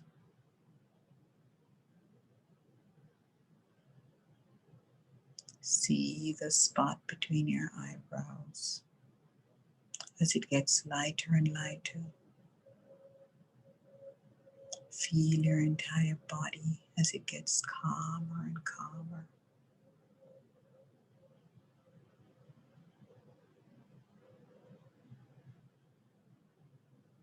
And now you're going to go within and remind yourself, I'm not my mind and I'm not my body. Be conscious of this. Be the observer of the mind and be the observer of the body. And if there's anywhere in your body that is causing you any pain or discomfort, you might want to gently touch it right now. Just touch that spot. And as you touch that spot, breathe in. Breathe in love and healing and calmness and knowing. And now breathe out. Again, breathing in love and healing and calm and peace. And now breathing out. And just keep touching that spot and really concentrating. You're not doing anything. You're just being everything. You're being one with the universe. You're being one with the divine. You're allowing yourself to be in common union, to be in unity. You're having the experience of unity. So gently breathe in and release. Again, gently breathing in and release. Now allow yourself to be in this state of oneness. Focus on that spot between the eyebrows. Continue to observe the mind. Continue to observe the body. Continue to observe the thinker that's thinking the thought. And stay in that place of observation. Stay there. Don't leave. Keep observing. It might feel uncomfortable. It might feel even a little sense of discomfort. But just remind yourself, I'm not my body. And I'm not my mind. And stay in that place. Keep observing and keep knowing. And now we're going to do a series of affirmations. These affirmations are going to help you as you go through your daily life. You're not going to hold on to them. You're just going to let them be. And you'll say silently to yourself, I am success. I am success. I am enough. I am enough. Feel your body as it vibrates with the energy of success. Feel your body as it vibrates with the energy of enough. I am my best thing. Feel your body as it is now feeling the energy of the divine. And that's okay. That's all there is. It's only energy. Keep observing. Keep observing. No judgment. There is no judgment. And now you continue to say, I am success. Once more, I am success. Going deeper, I am success.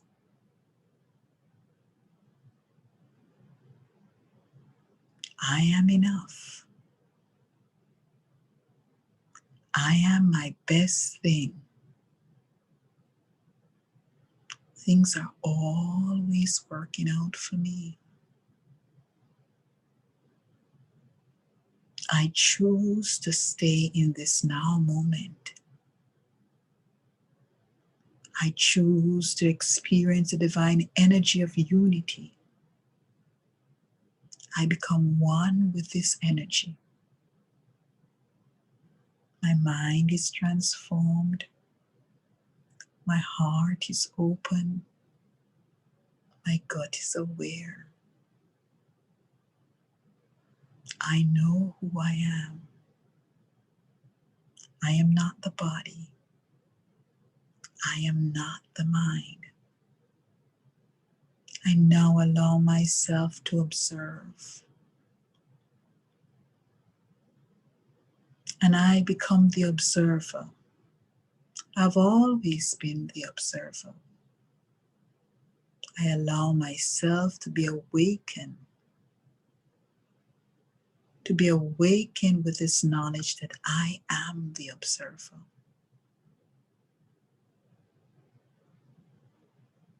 And now observe the mind as it thinks. Every thought it's thinking, just observe it.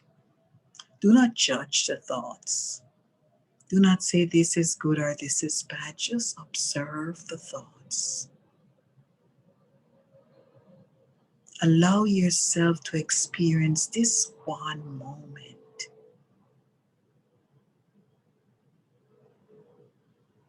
Do not detach yourself from the unity of oneness.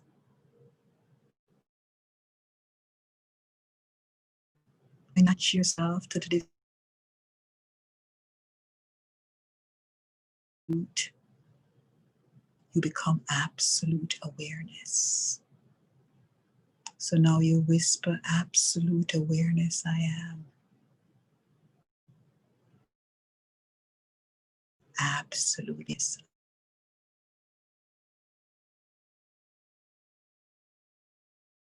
Absolute awareness I am. Now sit in silence and feel this awareness.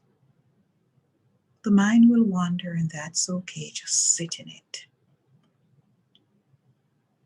Just meditate in it.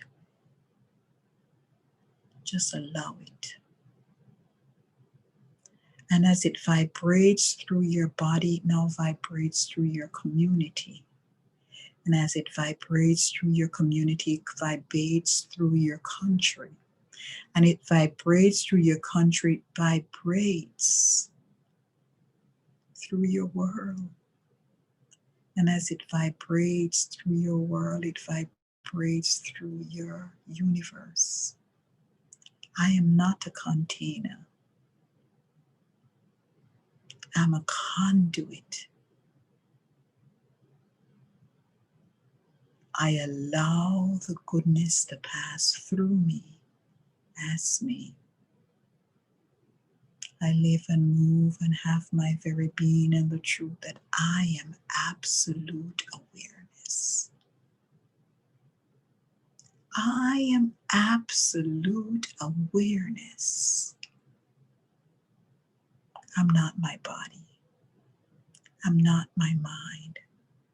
I'm not my circumstances, nor am I my world. I am absolute awareness. and I am enough. I am success. Things are always working out for me. I am absolute awareness. Sit in that knowing. Sit in that vibration. Feel the presence. Moving beyond feeling and experience the presence. Be at one with the presence.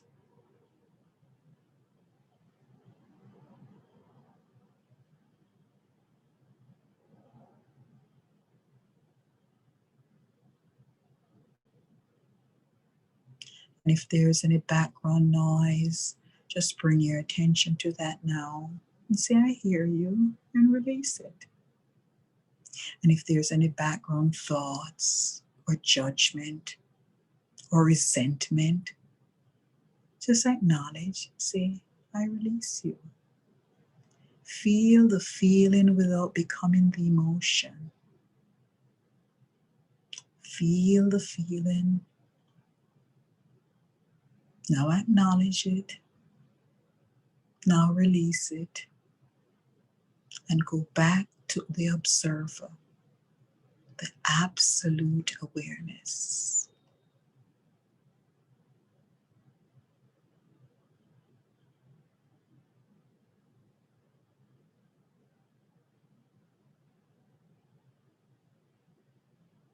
Sit in the oneness. Feel the oneness. Become the oneness.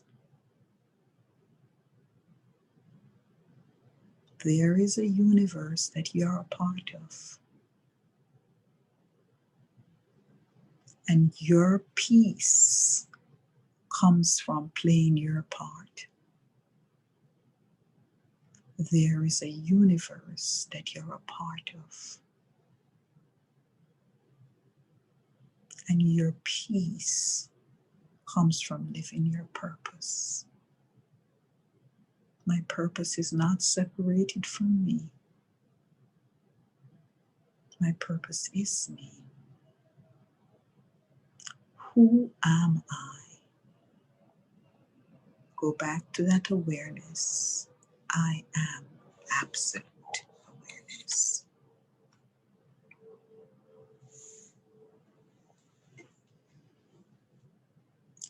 Thank you all for joining. I think my time is now done. Again, I thank the Dream Catchers for having me.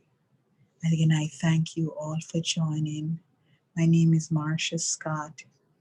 If you go to my website, Marsha M. Scott, my YouTube, Marsha M. Scott, my IG, Marsha M. Scott, my Facebook, Marsha M. Scott.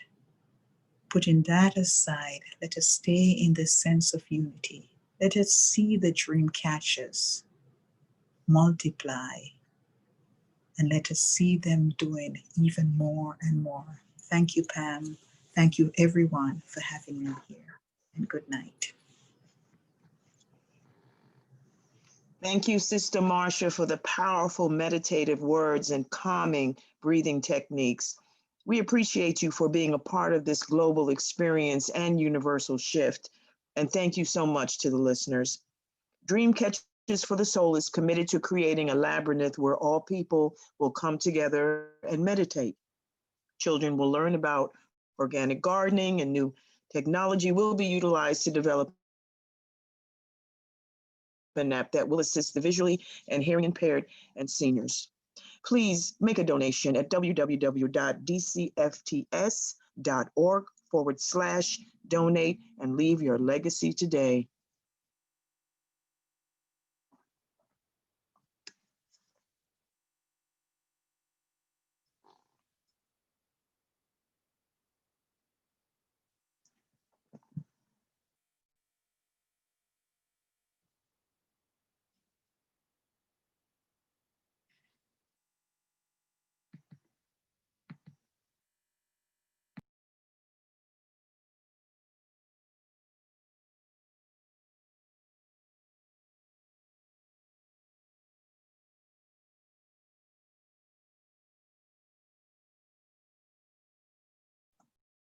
Thank you, Jackie. Thank you all for being a part of this evening's well-deserved meditation. We now thank you and ask you to sit back and enjoy. We invite our next presenter to start her session.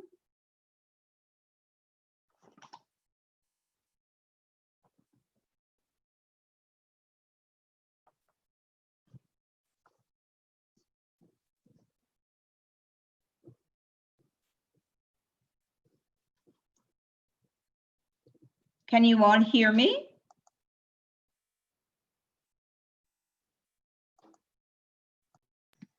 Yes, we can hear you.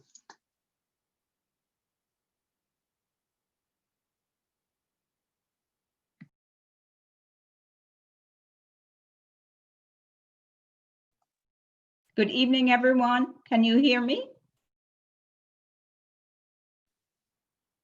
Yes, I can hear you. Can you hear me? Okay, yes, I can. Thank you so much. Again, good evening, everyone. Thank you for being a part of this well-deserved, awesome experience. Let us now go into our meditation. Please be ready to have some wonderful experience, and we invite our next presenter to join us right now.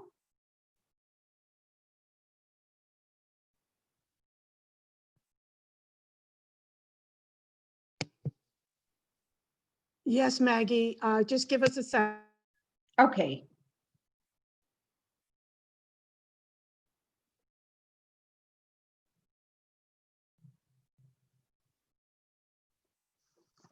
Who is our next presenter?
Hi, I'm Jackie. Mindfulness is the capacity to tap into a sense of calm when swept away in the cyclone of emotions. Simply put, practicing the pause is a superpower. Tapping into our inner calm is a way to find refuge when life feels uncertain. By pausing, we can come home to the breath at any moment to find peace of mind. Peace can only be found within us, and it's always there, waiting for us. Hi, I'm Mel. It takes considerable effort to let go of thoughts because they can become habits. We can break our addiction to habitual thinking, though, by focusing on the breath and strengthening our ability to let thoughts go. As a matter of fact, even praying is a form of meditation.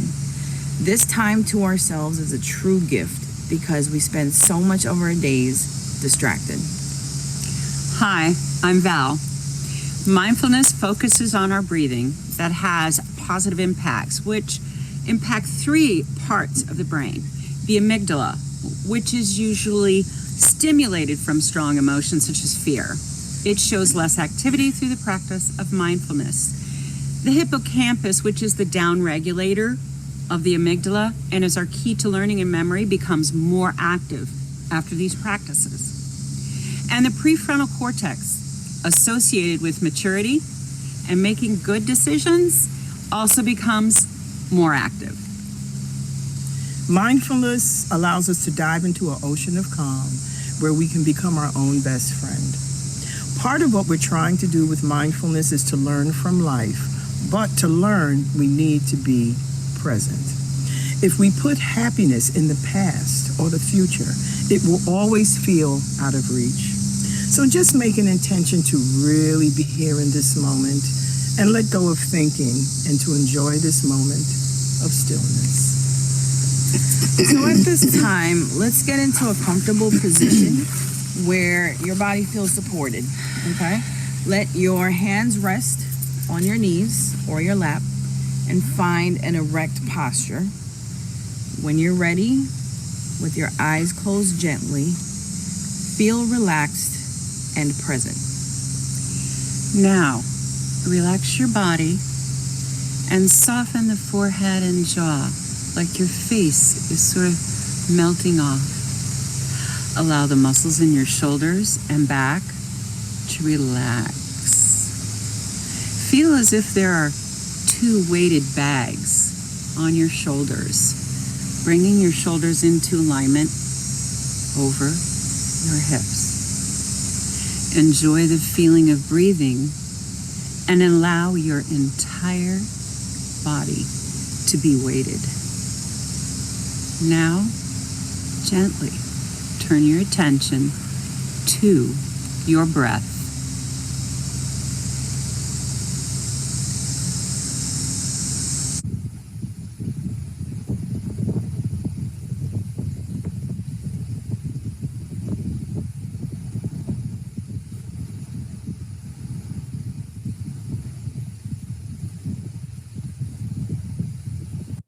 However you define your source, prepare to connect to your higher self at this time.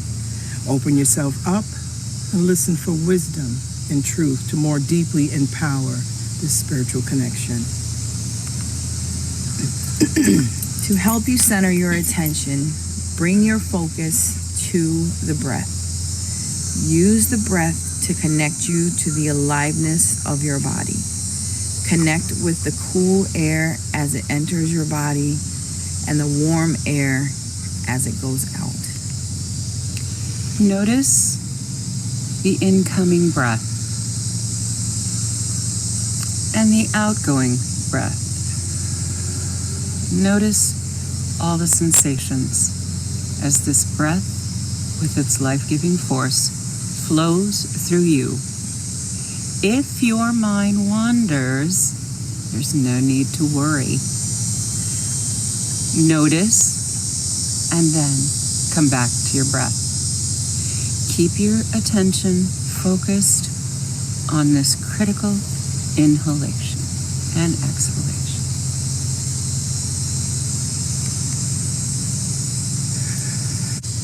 Tell the constant mental noise to step aside so you can connect more fully.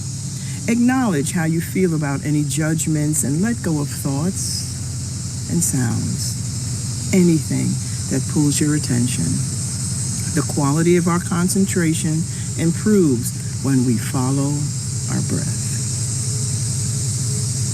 So breathe in deeply and exhale slowly.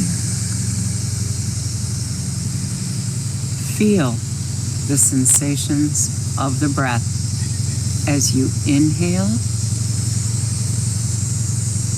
and release. Connect to the very beginning of each breath. Sustain attention with that single breath as it flows through you. Be mindful as the breath enters your body and with each exhale, consciously letting go.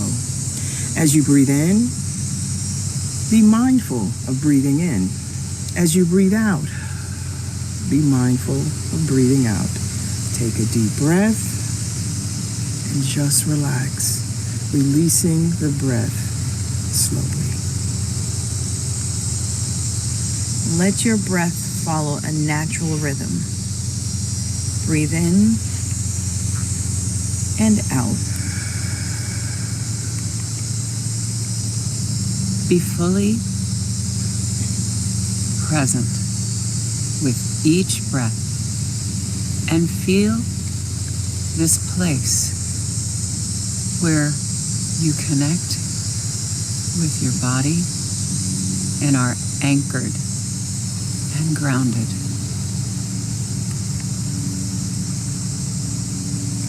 Now enjoy the feelings of arriving.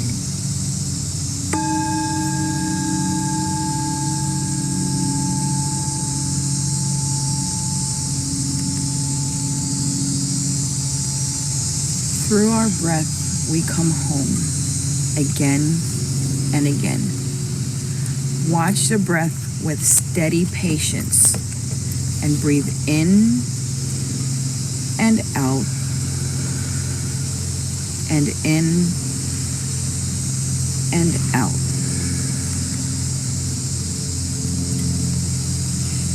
If your mind wanders, just notice. I've been distracted. Oh, I can let go. I can let go of my attachment. I can come back to my breath over and over. The quality of my concentration improves when I follow my breath. Each time I get caught in a thought, I remember I don't have to accept every thought. Just honor that it's passing through.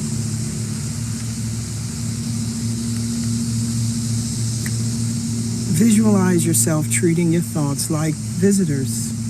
Acknowledge their presence and then show them the door. Let your thoughts evaporate and don't give them any emotional power. Each time, just come back to the breath where life is happening right now. And then gently return to the breath.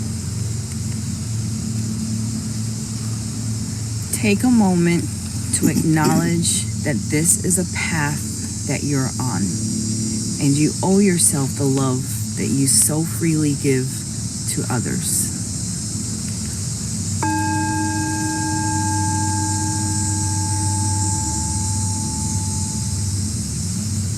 Mindfulness can bring us closer to who we really are.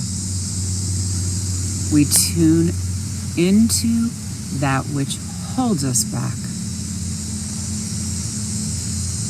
Watching the barriers melt away. In this technique, we slow and eventually watch as these thoughts land as a feather in a stream and float by. Mindfulness quiets and calms and helps us remove stress. Once we view thoughts non-judgmentally and return to the breath, we begin to question the validity of our thoughts and eventually stop reacting to them. We are then able to look within and reflect.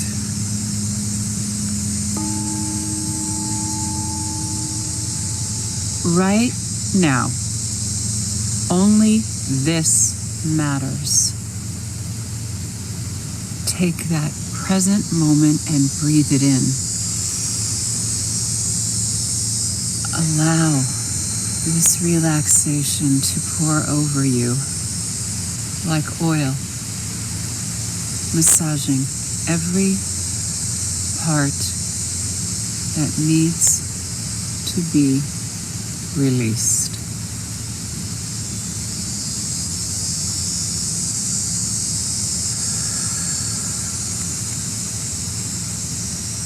Your mind is your greatest asset and your best tool. So breathe in and out.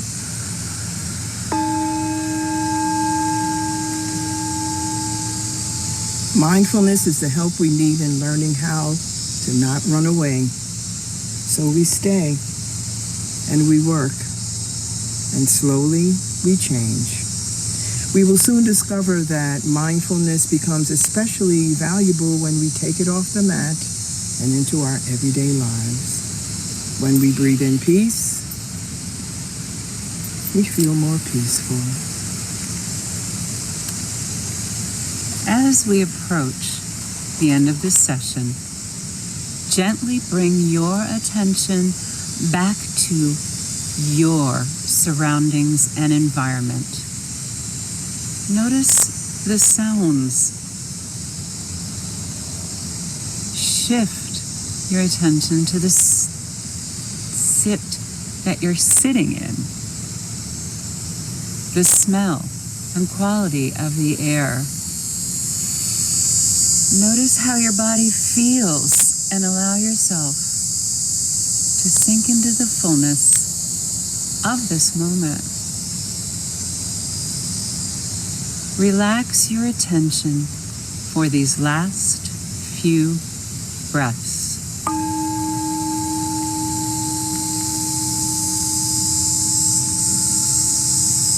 Now, come back into the room. Wiggle your fingers and toes. And when you're ready, gently open your eyes to the beauty and immensity of the universe. On behalf of Mindful Zones, we are honored to be a participant in this international spiritual journey, doing our part with Dreamcatchers for the Soul Foundation and all meditators to make the world a better place. Let us now repeat the metta prayer, which is designed to intentionalize good wishes and a sense of benevolence for yourself and others. Metta meditation is a practice of cultivating understanding, love, and compassion by looking deeply first for ourselves and then for others. Once we love and take care of ourselves, we can be much more helpful to others. Metta meditation is a practice of cultivating understanding, love, and compassion by looking deeply first at ourselves and then for others. Your loving kindness for yourself will extend like ripples in a pond. And then from yourself, it moves out in these circles until it has encompassed and brought into the hug of all life. Close your eyes, bow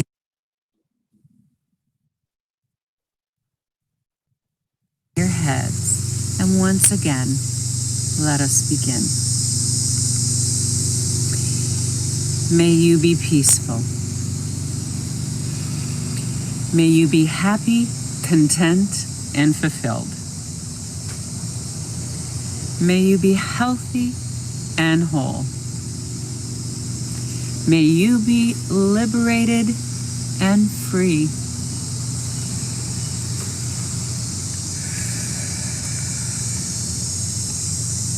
May you be well. May you be safe and free from harm. May you be free from mental anxiety. May you be perfect, whole, and complete.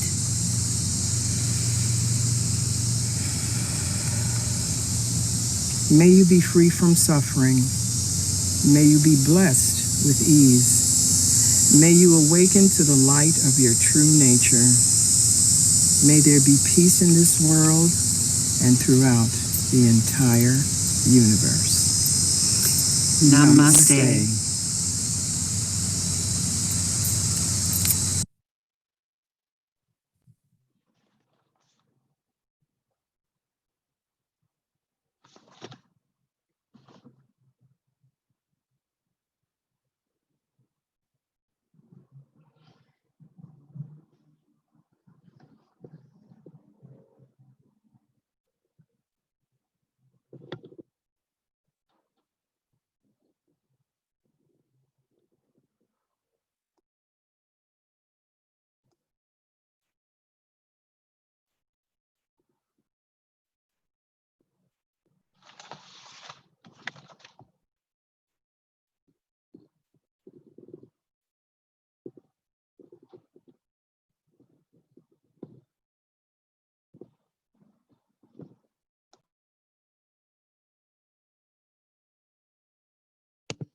want to thank Mindful Zones for filling in today. And we're going to move on to the next person.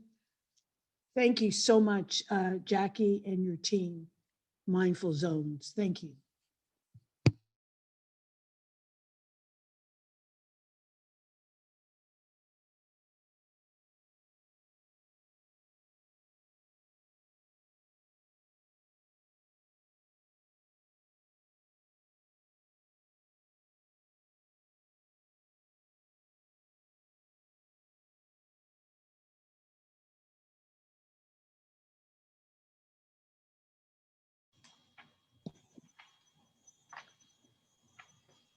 Greetings, family.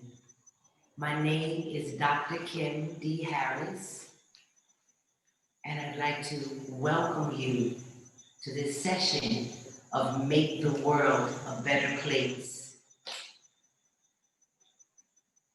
As we share moments together this evening, we shall breathe. I shall cleanse the space with sage.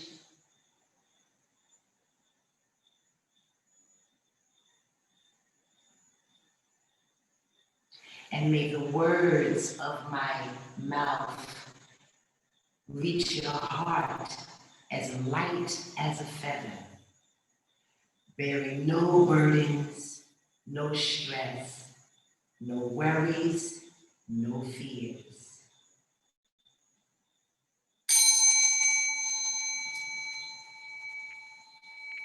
As you sit comfortably and center your mind and your heart through your breath, relax your shoulders and sit up nice and straight. Sendye, sendye divagon, diva, diva willing up, willing love, diva, diva nana falcon, no.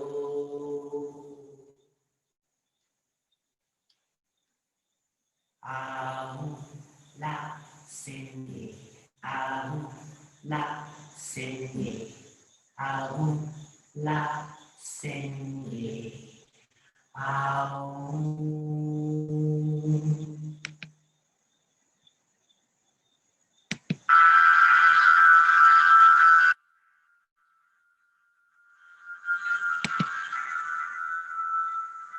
I'm coming to you live from a Bofa house in Jamaica, West Indies. May we share this space as we share our breath, as we balance and align our mindset.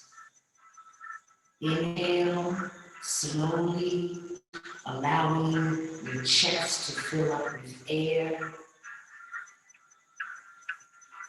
And exhale slowly, allowing your belly to touch your spine. Maintain that breathing as you allow your body to relax, your shoulders, your chest, your arms, your upper and lower back, your legs, your feet, and your mind.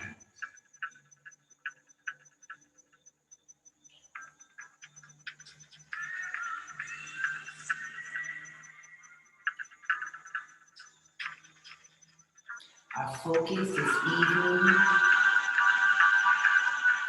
will be creating a space for our personal self-care that's filled with self-love.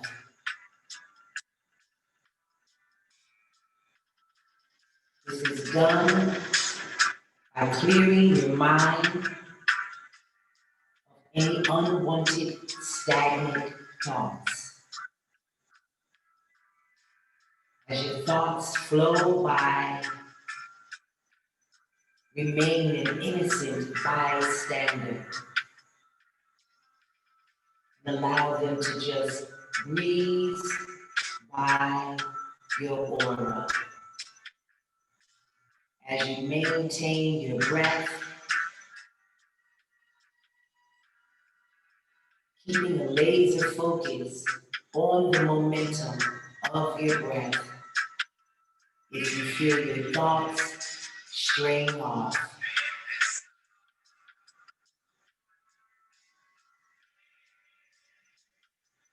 now is the time more than ever to focus your thoughts, to let go of people, places, things, food, and thoughts that do not align with your divine purpose. Maintain your breath, stay relaxed, and nice and focused.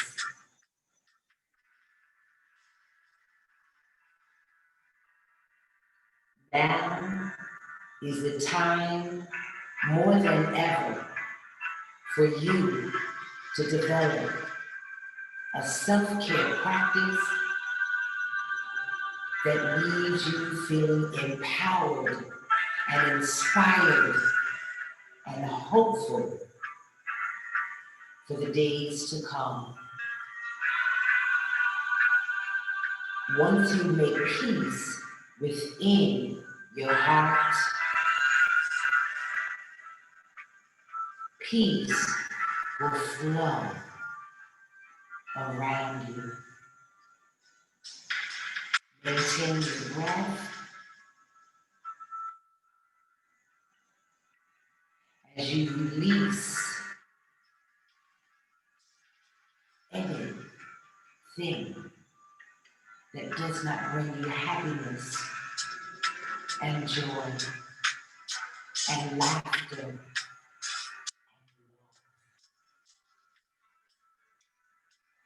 Embrace the things that make you happy. Surround yourself with individuals that ignite laughter, that make your soul feel high and elevated.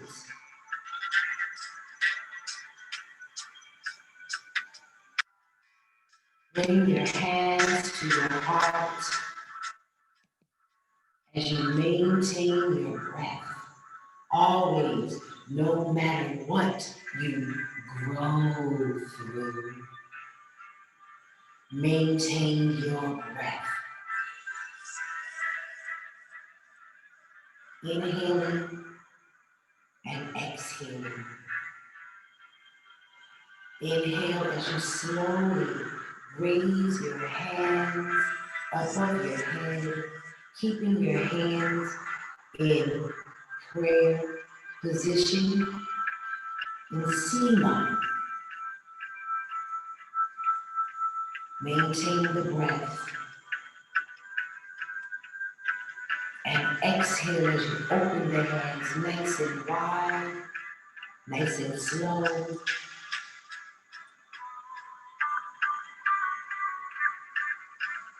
And allow your hands to just gently relax over your knees. Inhale as you slowly and gently drop your head to the back as you maintain your breath. Inhale, raising your head to center. Exhale as you tilt your head to the left. Feeling the tension release. Maintain the breath. Inhale and exhale. Inhale, return your head to center. And exhale as you gently tilt and lean your head to the right. Feeling the stretch, releasing any tension from the day. Maintaining the breath as you inhale, return the head to center. Inhale, raising the arms in front of your chest. Exhale. Inhale, continue raising the hands above the head. And exhale as you open the arms up wide, allowing the hands to gently rest beside you as you maintain your breath, keeping your thoughts clear of any distractions, focusing on the purpose, focusing on the I amness of who you are divinely. Maintain your breath. Inhale, bringing the hands back to the heart. Inhale and exhale as you release the hands gently over the knees.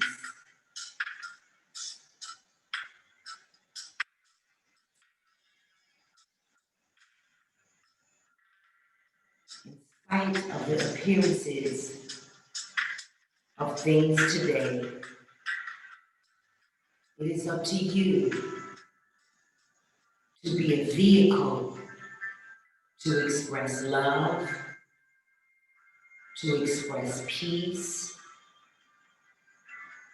to express joy. Wherever you go,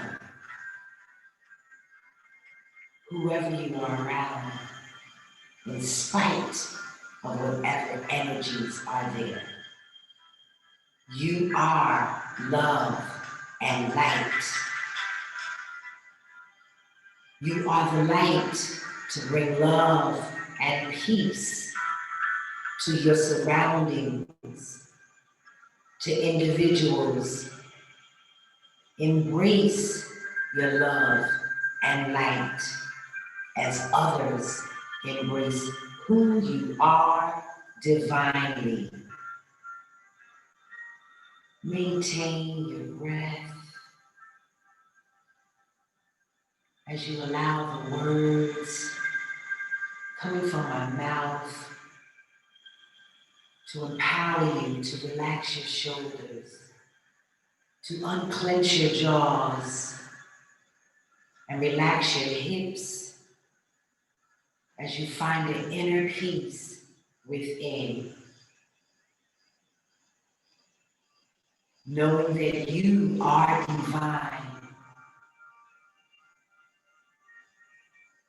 Knowing that the breath that you possess is a gift from the Creator, a divine present that is always present with you, always available for you to tap into, to remain calm, to release yourself of worries and fear.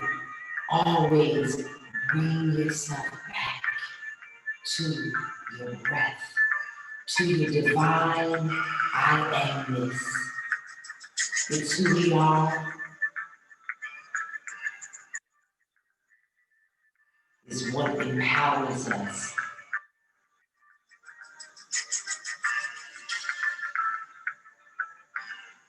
The focus is our mindset. Remember, whatever you find yourself in the situation, it is your mind that cultivates it. Clean up your mind, and clean up your space, and clean up your environment. You create love, you create peace when you shift your mindset.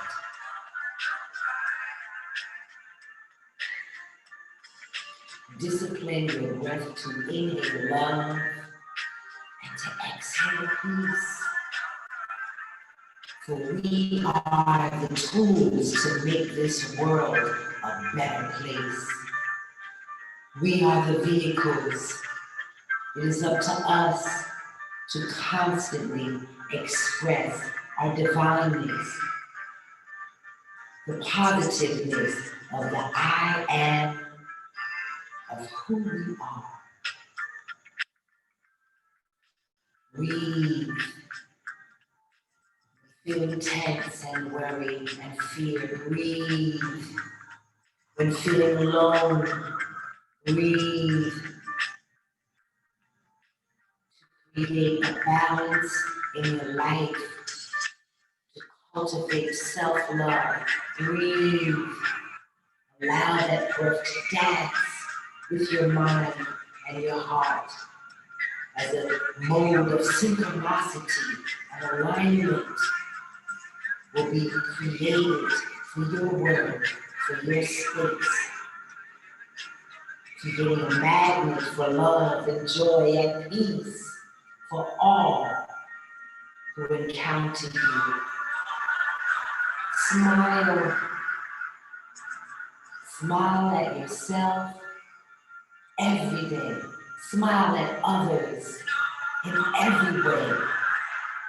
Spread love and spread joy as you maintain your breath of life, the beautiful, beautiful divine gift, filled with mercy and grace, your breath of life. Treasure it, value it, use it to remain calm. Use it to create love within your heart and your mind. Use your breath. Breathe.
Embrace love, embrace peace,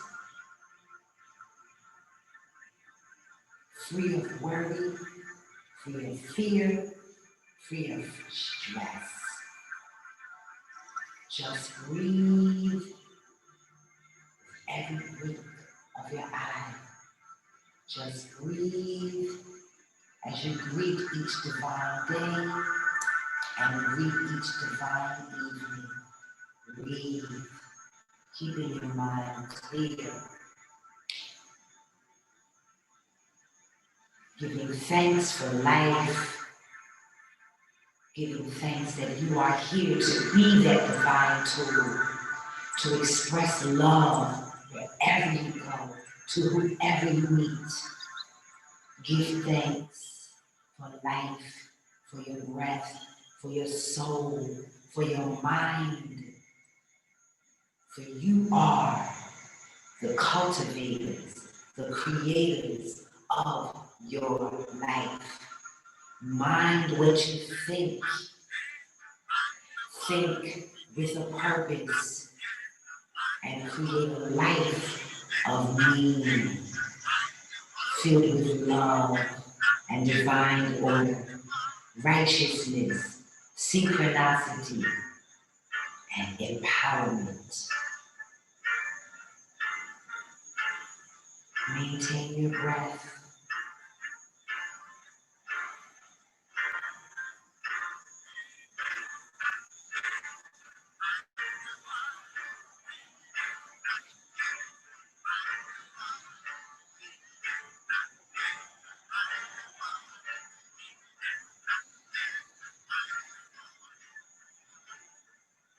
You are the captain of your ship, and you are the captain of your thoughts.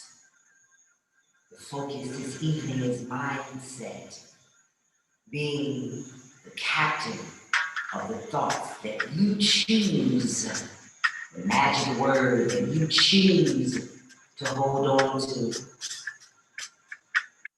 Rebuke thoughts that you do not want. Rebuke people, places, things, food that you do not want, that do not enhance who you are, because you are a gift to the earth, to the world, serving a purpose and making the world a better place. Let that energy vibrate through your soul and through your mind as you breathe.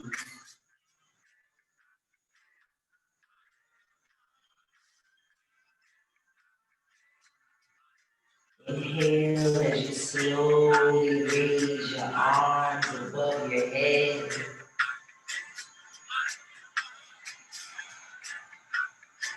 Exhale.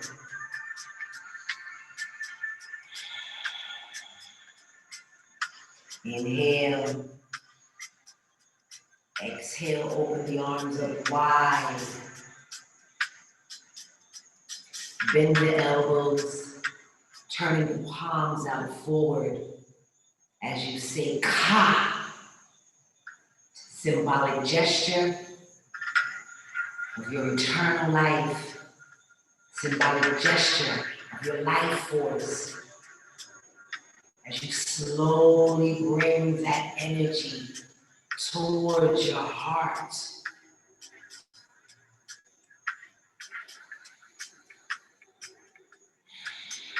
Maintain the breath, opening the arms up wide. As you slowly cross the arms and embrace and give yourself a hug. Cultivating self-love in the here and now. Resonating peace and love and patience and righteousness and divine order within. Maintain your breath, knowing that you are one with the world and the world is one with you.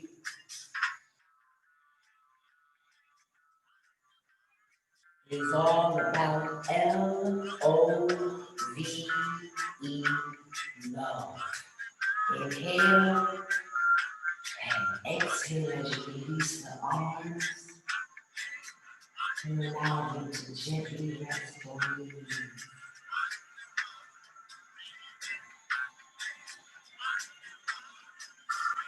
Always, no matter what, no matter where, no matter when, no matter how, no matter why, remember to breathe. Utilize your breath of life. Allow your breath to clear your mind and set you free to live and to be who you are divinely. A gift from the Creator to share your gifts with the world as we make it a better place. It has to begin today here and now. Maintain your breath.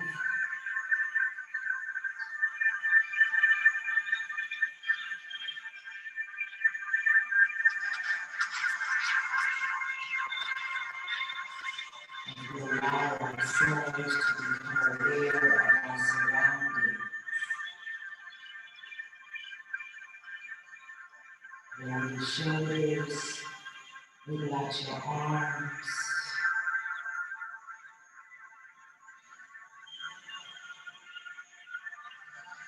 And breathe as we bring this session to a closure, not to an end, but as a beginning for the rest of your life, as you will remember to breathe and use your breath to center yourself and being divine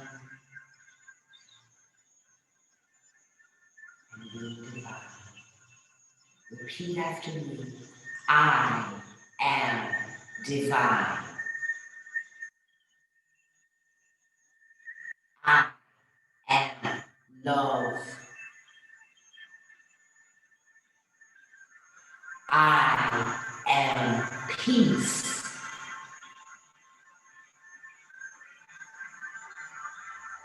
I am a tool to make the world a better place.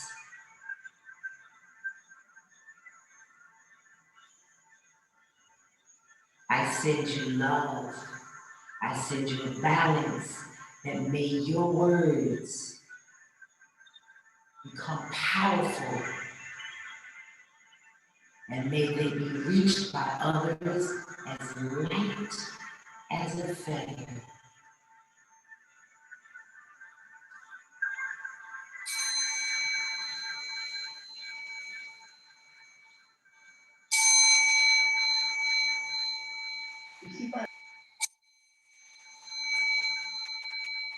Namyo Renge Kyo. Namyo Renge Kyo. Namyo Renge Kyo. Namyo Renge Kyo. Namyo Renge Kyo.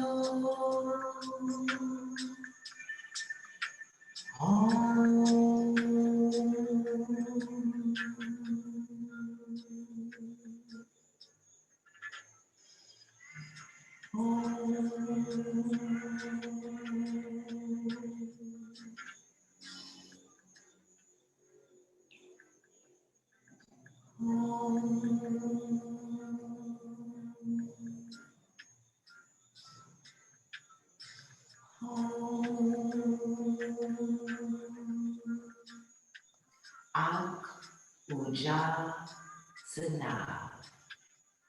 Ankh Puja Sana.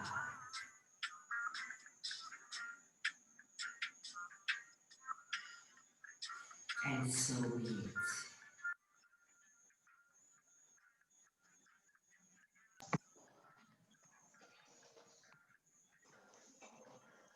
Thank you, Dr. Harris, for the mindful stretch and self-love practice. Beautiful, very much needed. We appreciate you for being a part of this global experience and universal shift, and thank you so much to the listeners. Dreamcatchers for the Soul is committed to creating a labyrinth where all people will come together and meditate. Children will learn about organic gardening, and new technology will be utilized to develop an app that will assist the visually and hearing impaired and seniors. Please make a donation at www.dcfts.org/donate and leave your legacy today. And now we have Wendy Gordon. Good evening, everyone. Hello, and my name is Wendy Gordon, and the role that I professionally serve in is as a quality and education coaching specialist in Broward County, with an emphasis on creating meaningful and positive interactions with teachers and the young children whom they care for every day. Before we begin, I just simply want to express thanks and gratitude for each of you who are tuned in for this wonderful meditation experience to de-stress, recover, and reconnect as we collectively meditate and pray to make this world a better place. I've been in and out of the sessions all day, and it has done my soul wonders. So from the bottom of my heart, I say thank you. As we prepare to welcome the Holy Spirit into this space, let us take a deep breath. Breathing in and exhale. Once again, deep breath and exhale.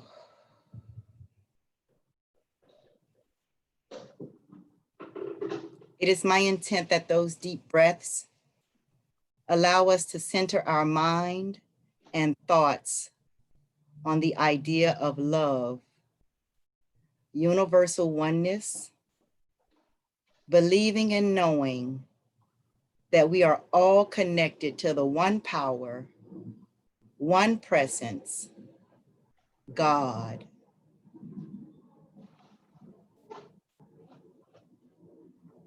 Pray along with me if you will. I acknowledge thy presence and power, O blessed Spirit. In thy divine wisdom, now erase my mortal limitations, and from thy pure substance of love, bring into manifestation my world according to thy perfect law. Amen. What we need to know above all is that there is a place within our soul where we can consciously meet God and receive a flood of new life into not only our mind, but also our body. James 1:17 reminds us, every good gift and every perfect gift comes from above, from the Father of light, and I am in all ways prospered. And I believe that, and I pray that is a belief for you as well.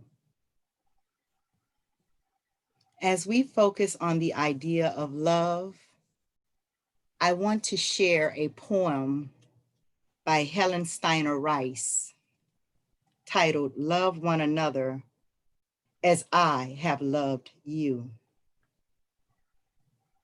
Love one another as I have loved you may seem impossible to do, but if you will try to trust and believe, great are the joys that you will receive. For love makes us patient, understanding, and kind, and we judge with our hearts and not with our mind. For as soon as love enters the heart's open door, the faults we once saw are not there anymore.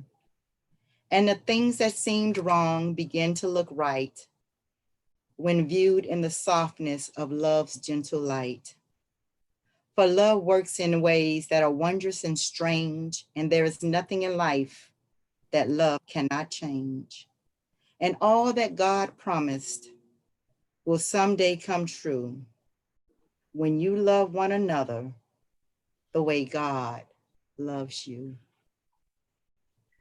So just for a moment, consider those words as food for thought. As we settle ourselves to hear prayer and words that will stretch our consciousness and capacity to forgive, love, and receive our healing. God's love is always poured out upon us. Forgiveness is always freely given, but we must accept the idea of forgiveness and let the love of God fill our minds and hearts. What we cannot do, God can do. God loves us. God forgives us. God is able to renew our spirit, to lift our hearts, to reveal a way of life to us.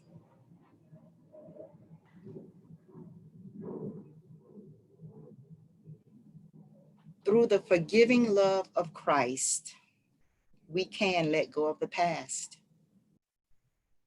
We can forgive others. We can forgive ourselves.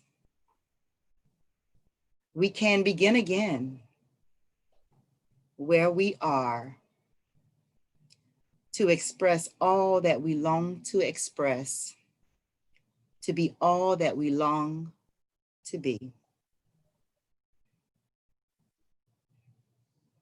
Our sense of who we are determines how we perceive our needs and what matters to us in life.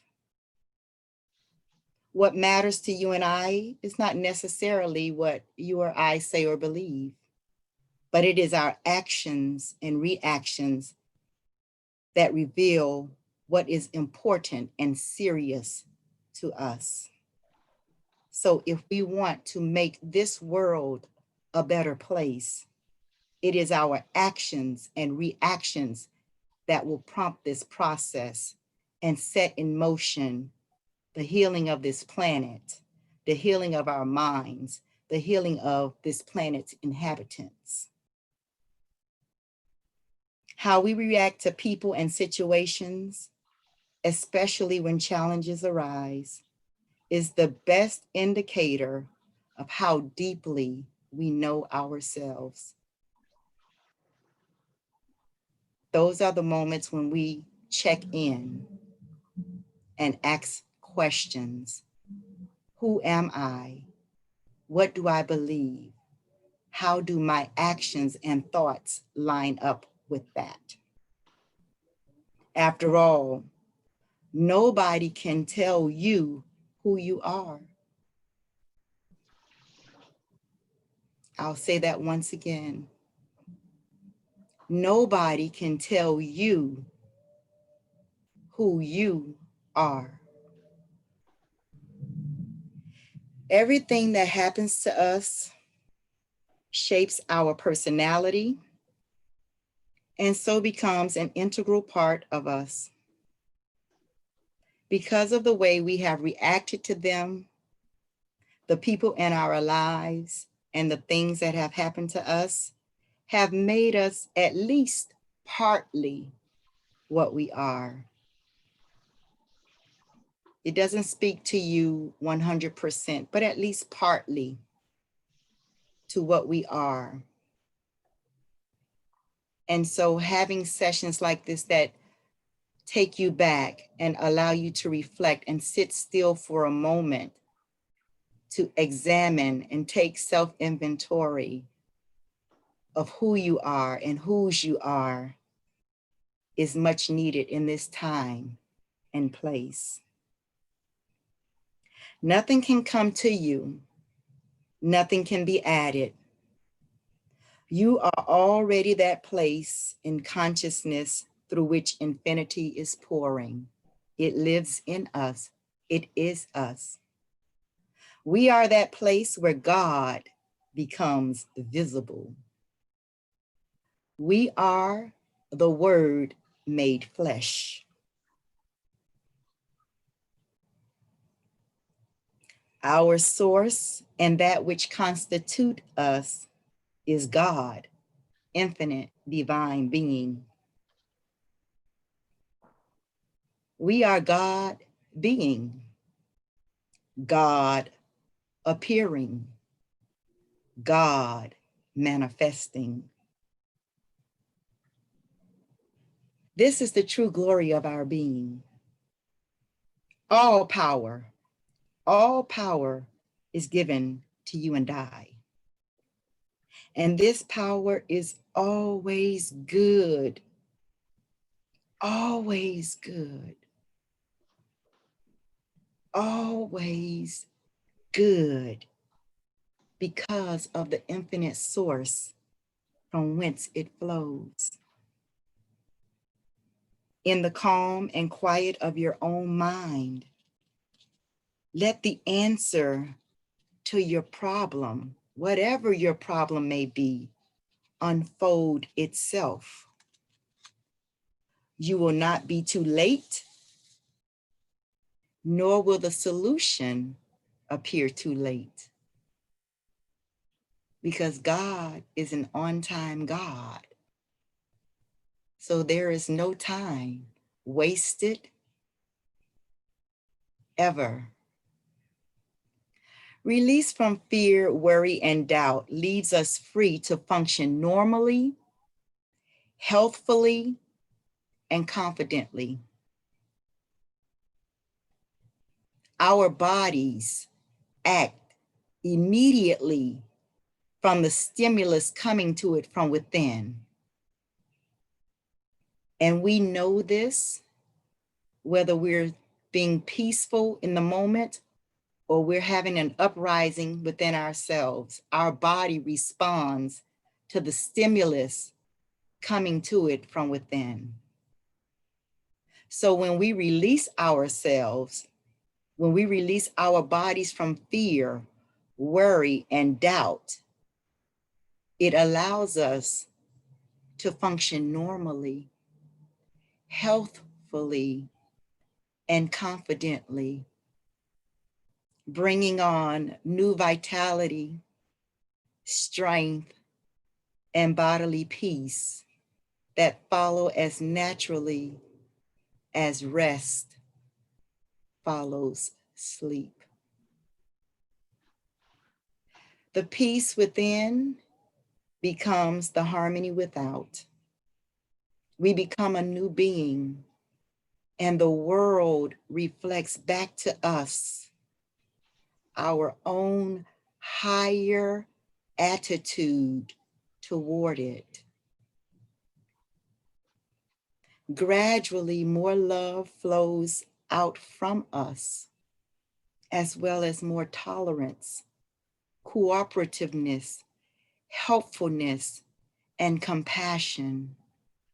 And the world responds to our new concept of it. And then all the universe rushes to pour its riches and treasures into our lap. The good revealed in our consciousness returns to us, pressed down, shaken together, and running over. The universe aligns itself with our intentions to have peace within, so harmony exists without. A new being awakens inside of us, and it reflects back into the world because we have a new, higher attitude towards it. I am forever grateful when I understand I've had a paradigm shift, because I know I will never walk that way again. And all the good that's revealed in my consciousness returns to me, pressed down, shaken together, and running over. And the world is awaiting this from us. Others need your love and blessing, but you, I, more than anything else or anyone else, benefit from giving expression to forgiving love. This is the way of freedom and release. The binding thoughts are loosed, tense muscles are relaxed, taut emotions are quieted. Giving, you are forgiven. By blessing, you are blessed. It's a two-way street. It doesn't just happen, it happens just. If you are inclined to do so, I ask you to close your eyes and think of yourself as one with the great overshadowing love of God. Just allow that feeling to come over your total being. You are one with the great overshadowing love of God. See yourself and all people, including the one you find it difficult to like, much less to love, as part of this divine love. Thinking in this way, you are able to say, I love you. I bless you. I forgive you.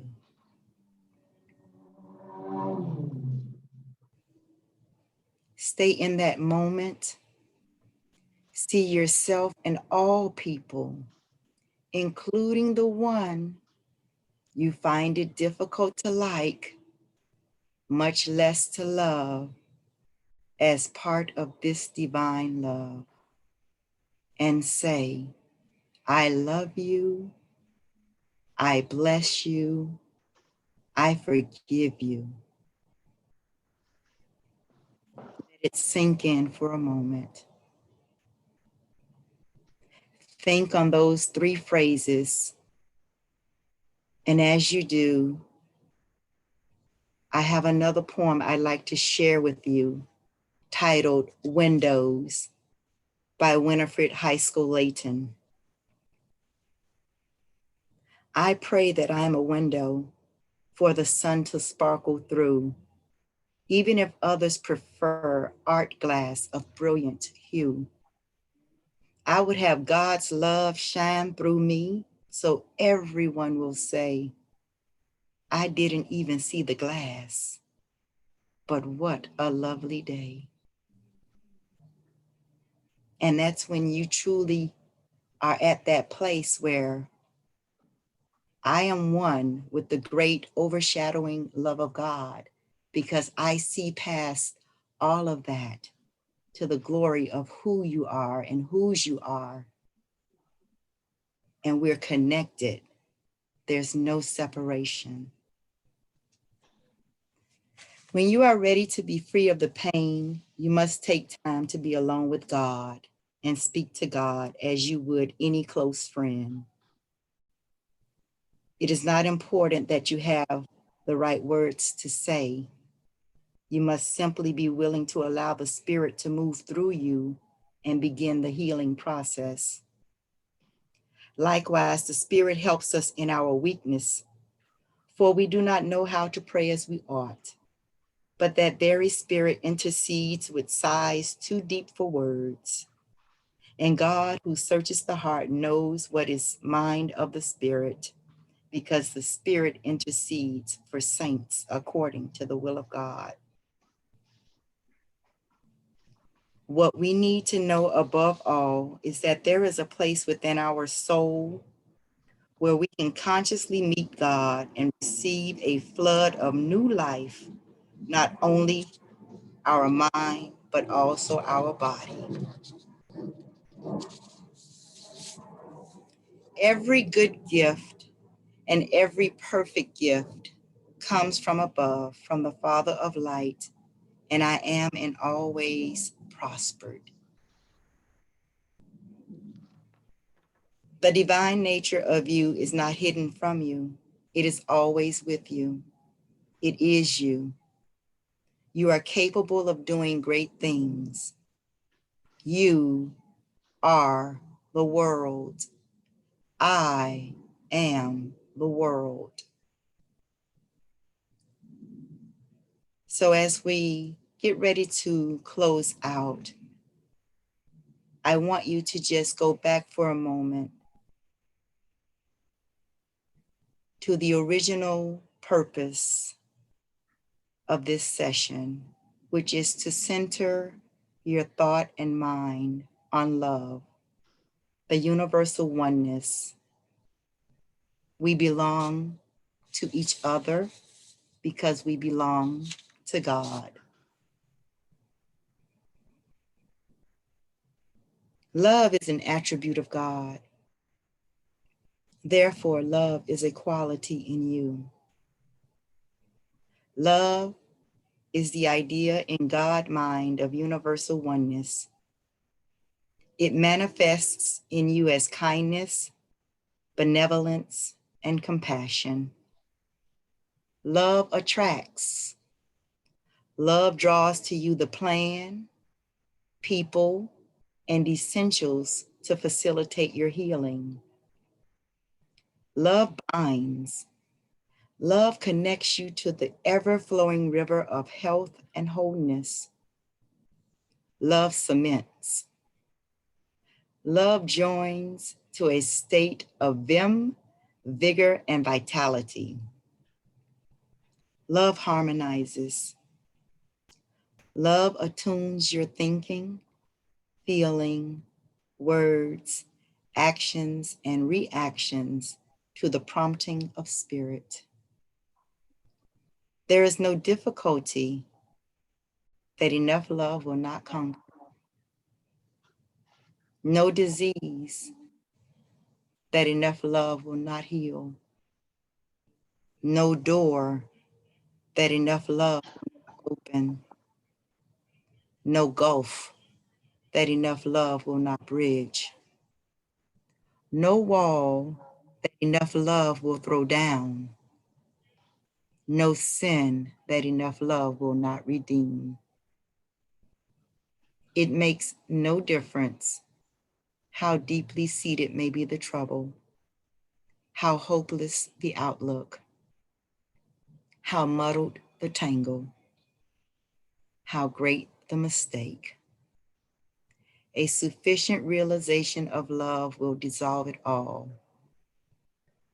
If only you and I could love enough, you and I would be the happiest and most powerful being in the world.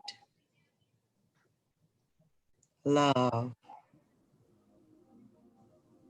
love, love. It's something that the world could never get enough of. It's what wakes us up, gets us through our day.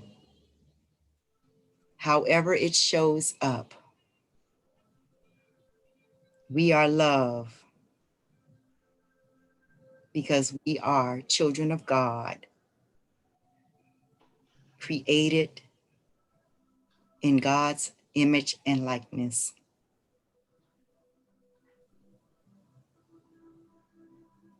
Our divine nature is not hidden from us, which is absolute. It is always with us. It is you. It is who I am. And it allows us to stretch and grow and do great things in the name of love. We do great things. So as we come out of this session, I would just like to share with you my process of inspiration.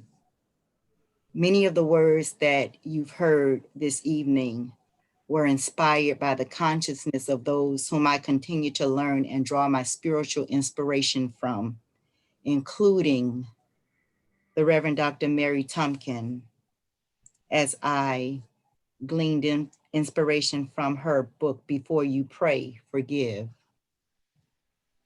From Joel S. Goldsmith's Metaphysical Healing.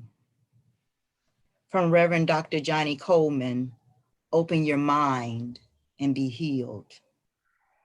From Eckhart Tolle, A New Earth Awakening to Your Life's Purpose. From Charles and Cora Fillmore, Teach Us to Pray.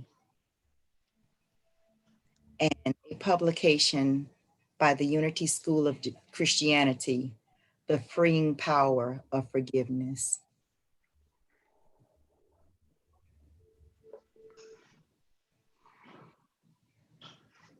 So as you come out of this session, let's once again take a deep breath in and exhale.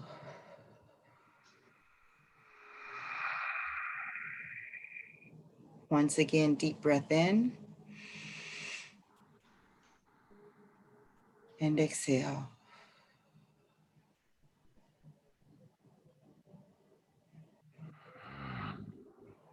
I hope you are encouraged. I hope the words that were shared with you this evening inspire you to do one thing that's going to leave a lasting imprint in this world that we live in. Because it is through the work that I do that I understand my interactions with young children will be there. And I teach my teachers to understand the importance of what a meaningful and positive interaction can do to a little one. As I always carry in my heart the quote by Maya Angelou, and I may be paraphrasing, people may not always remember what you said, but they will always, always remember how you made them feel. And tonight, I hope that I made you feel valued, respected, and loved. Thank you so much, Pema, for this opportunity to have been a part of something so magnificent that has shifted my world. Therefore, I know the world that I live in will shift. And to that I say, namaste, good night, and I wish each of you well. Thank you, Sister Wendy, for reconnecting us to our source, one power and one presence. Thank you. We appreciate you for being a part of this global experience and universal shift, and thank you so much to the listeners. Dreamcatchers for the Soul is committed to creating a labyrinth where all people will come together and meditate. Children will learn about organic gardening, and new technology will be utilized to develop an app that will assist the visually and hearing impaired and seniors. Please make a donation at www.dcfts.org/donate and leave your legacy today. Thank you.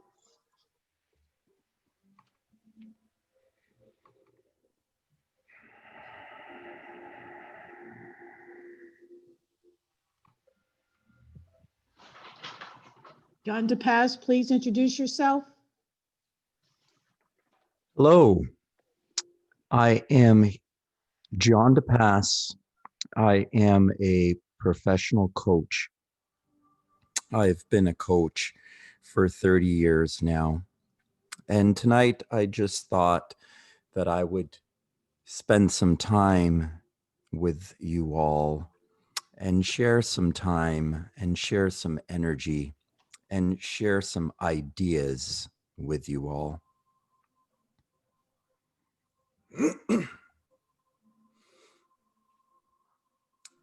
I think all of us have value. I think we all have light.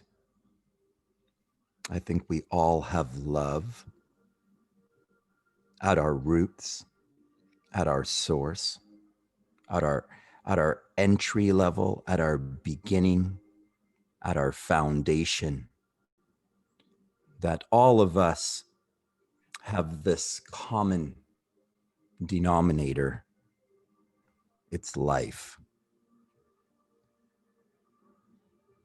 There is a life force that runs between every single one of us. There is a force that unites every single one of us.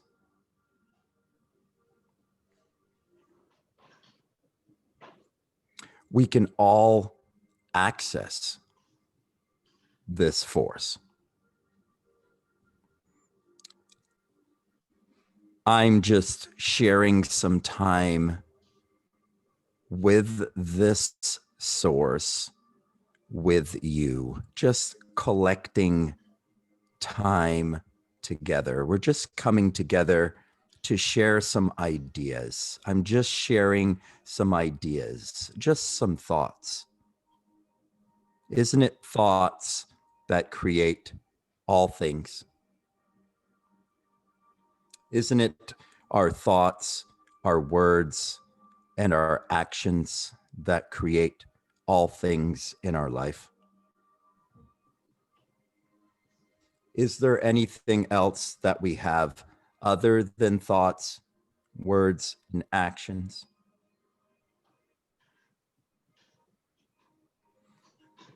In order to create the life that we have right now, we used the thoughts, words, and actions that we know. We all do the best we can with what we know.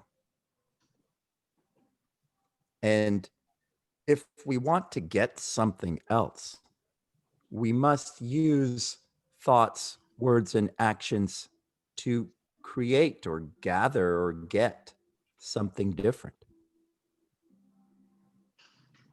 Now, if I created my life with the thoughts, words, and actions that I have, that I know, that I hold in my mind from my experience, all of the ideas that I have are creating my reality.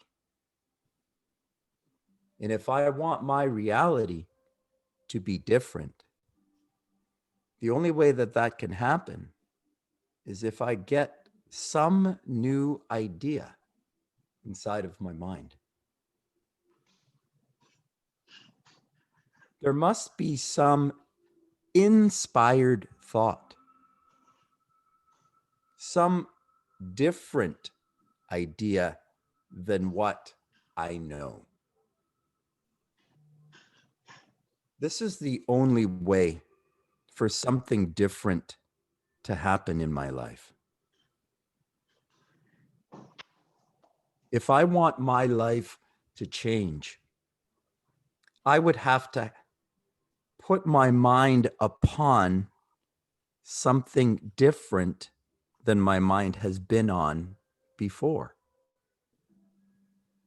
It's the only possible way to generate something different.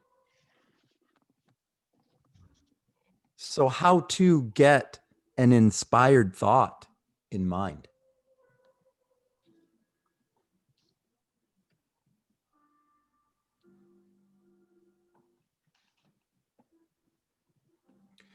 In order to get a new thought in mind, we have to expose ourselves to something new. We have to read something new, or watch something new, or listen to someone else than we have before. We have to somehow gather some new knowledge from outside of the self or from within. These are the only ways to gather knowledge. Something we gather from our ears or eyes, something we see, something we hear, something we feel, something we smell, something we touch. This is the only way for us to gather information. If we want to get some new ideas in our mind,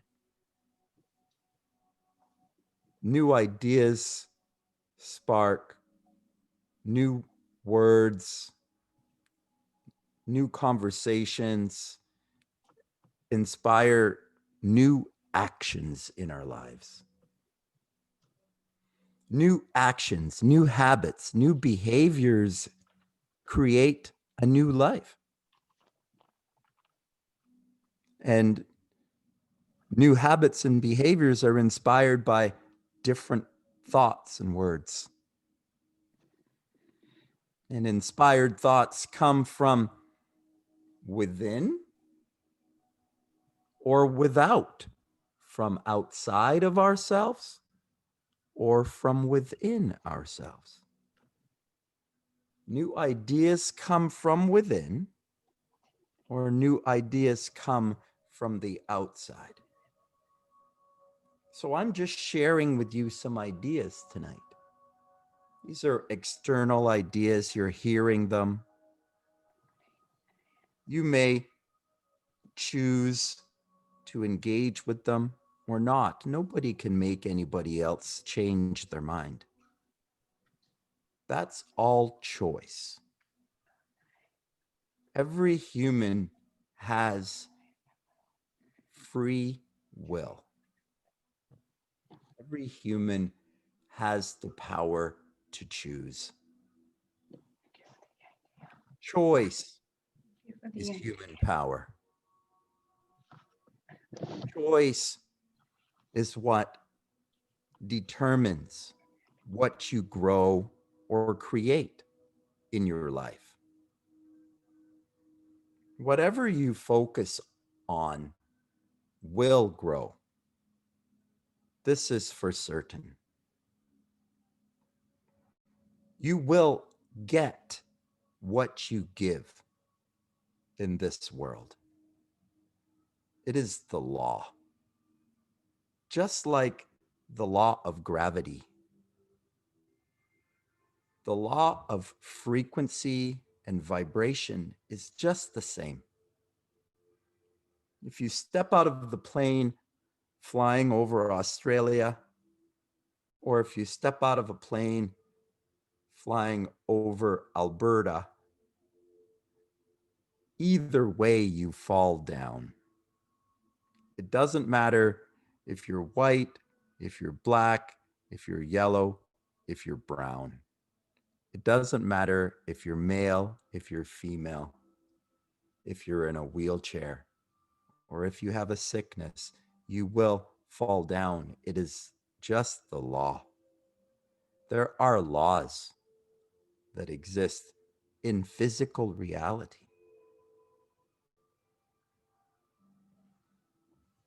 We have to understand the laws to play safely within the physical reality. This is the problem, is that most people don't know the laws. Unfortunately, people know the laws that have been fed to us. But that's not necessarily the true law. I might suggest that there is a law that is deeper and bigger than any other law. Let me suggest to you that there is a law that's at the heart of existence. And when this law is broken, eventually something will go wrong.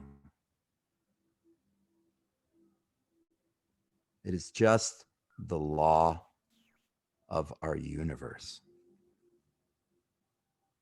It's a universal law. It's a natural law.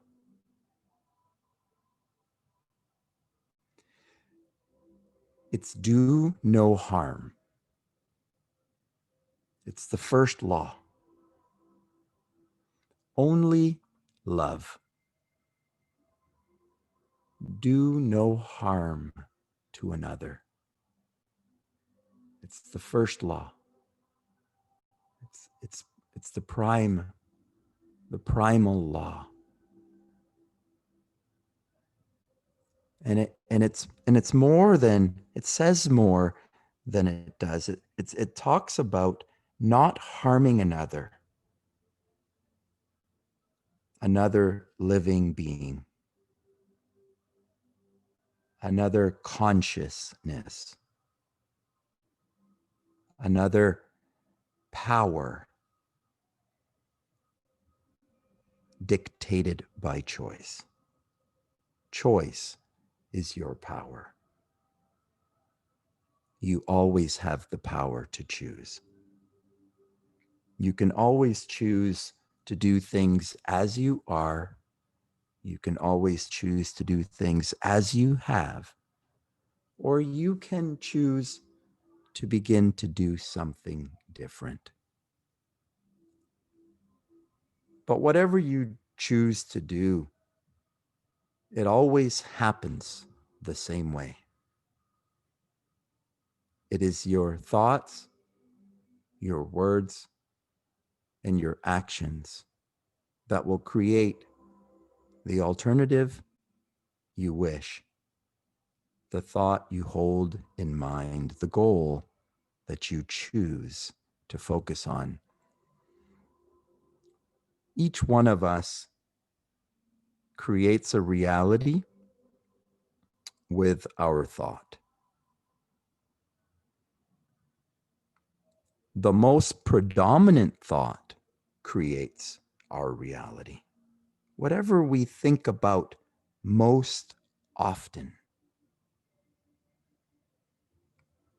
Are you thinking about the problem, or are you thinking about what you want, the solution? This is a very impactful difference of circumstance. It's a choice. You can always choose to focus on the problem. Whatever you focus on grows. You can always meet the problem with more of the same. You can always think about the problem and think about the problem and think about the problem. You can always meet it the same way, but you'll always get the same result. As you meet up with the problem, it always feels the same way, unsatisfying, unfulfilled. Problem solving is tedious work. It's tedious mental work. But we have to think outside of the box when we have a problem. We can't meet the problem with the same energy that created it. If I created the problem with the thoughts and the words that I know, the things that are in my mind, if I created the problem with everything that I know, then how to fix the problem without getting something that I don't know? This is the thing. In order to fix our problems, in order to fix our situation, our circumstance, whatever, we'd have to use something that we don't yet know. We'd have to utilize something that we get from outside of ourself or get from within ourself. But it's not something that we have in our mind. We've got to understand the reality here a little bit of self. Self is a very funny thing, because it's almost like there's different layers to the self. If you really consider the self for a moment, consider the self for certain has a physical part to it. There is for certain a physical self. There is a head and a neck and a body, arms and legs. We know the physical self. You can see it, you can feel it, you can touch it. But then there's a part of ourself that isn't physical. It kind of is physical. The brain is physical. So there is a physical brain. But then there's also a mind, which almost transcends the physical brain. Thought, which exists in mind, which somehow exists within brain, which is physical. But thought isn't really physical, is it? Yet thoughts are things. Thoughts are entry level things. Thoughts are first things, actually. Before anything can come into physical reality, it has to exist first in mental reality. The physical is preceded by thought. Before I can build a new house, I've got to imagine a new house in mind. Can you imagine that before there was a light bulb, somebody had to imagine how to catch light and put it in a glass? How to imagine something that you don't know? How to get something that you don't know? I think I answered it. To get something that you don't know, you either have to get it from outside of yourself, or you have to get it from inside of yourself. How to get it inside of yourself is the question. If you can't get it, or you don't know where to get it outside of yourself, how to get it inside of yourself?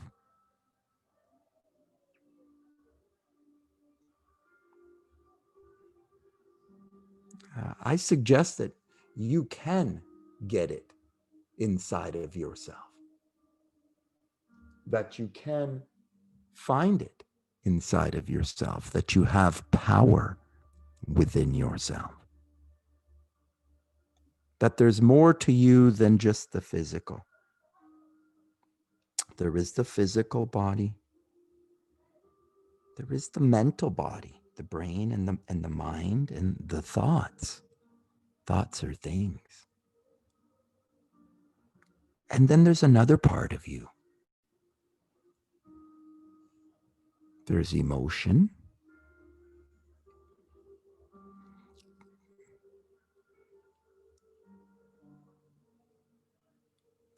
There's spirit. What is it? The emotions. What is it? the spirit.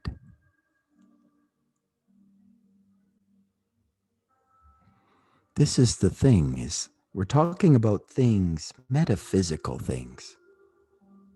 Things that not everybody holds the same ideas about. Things that nobody can make another person understand a certain way about. Things that each one of us gets to choose.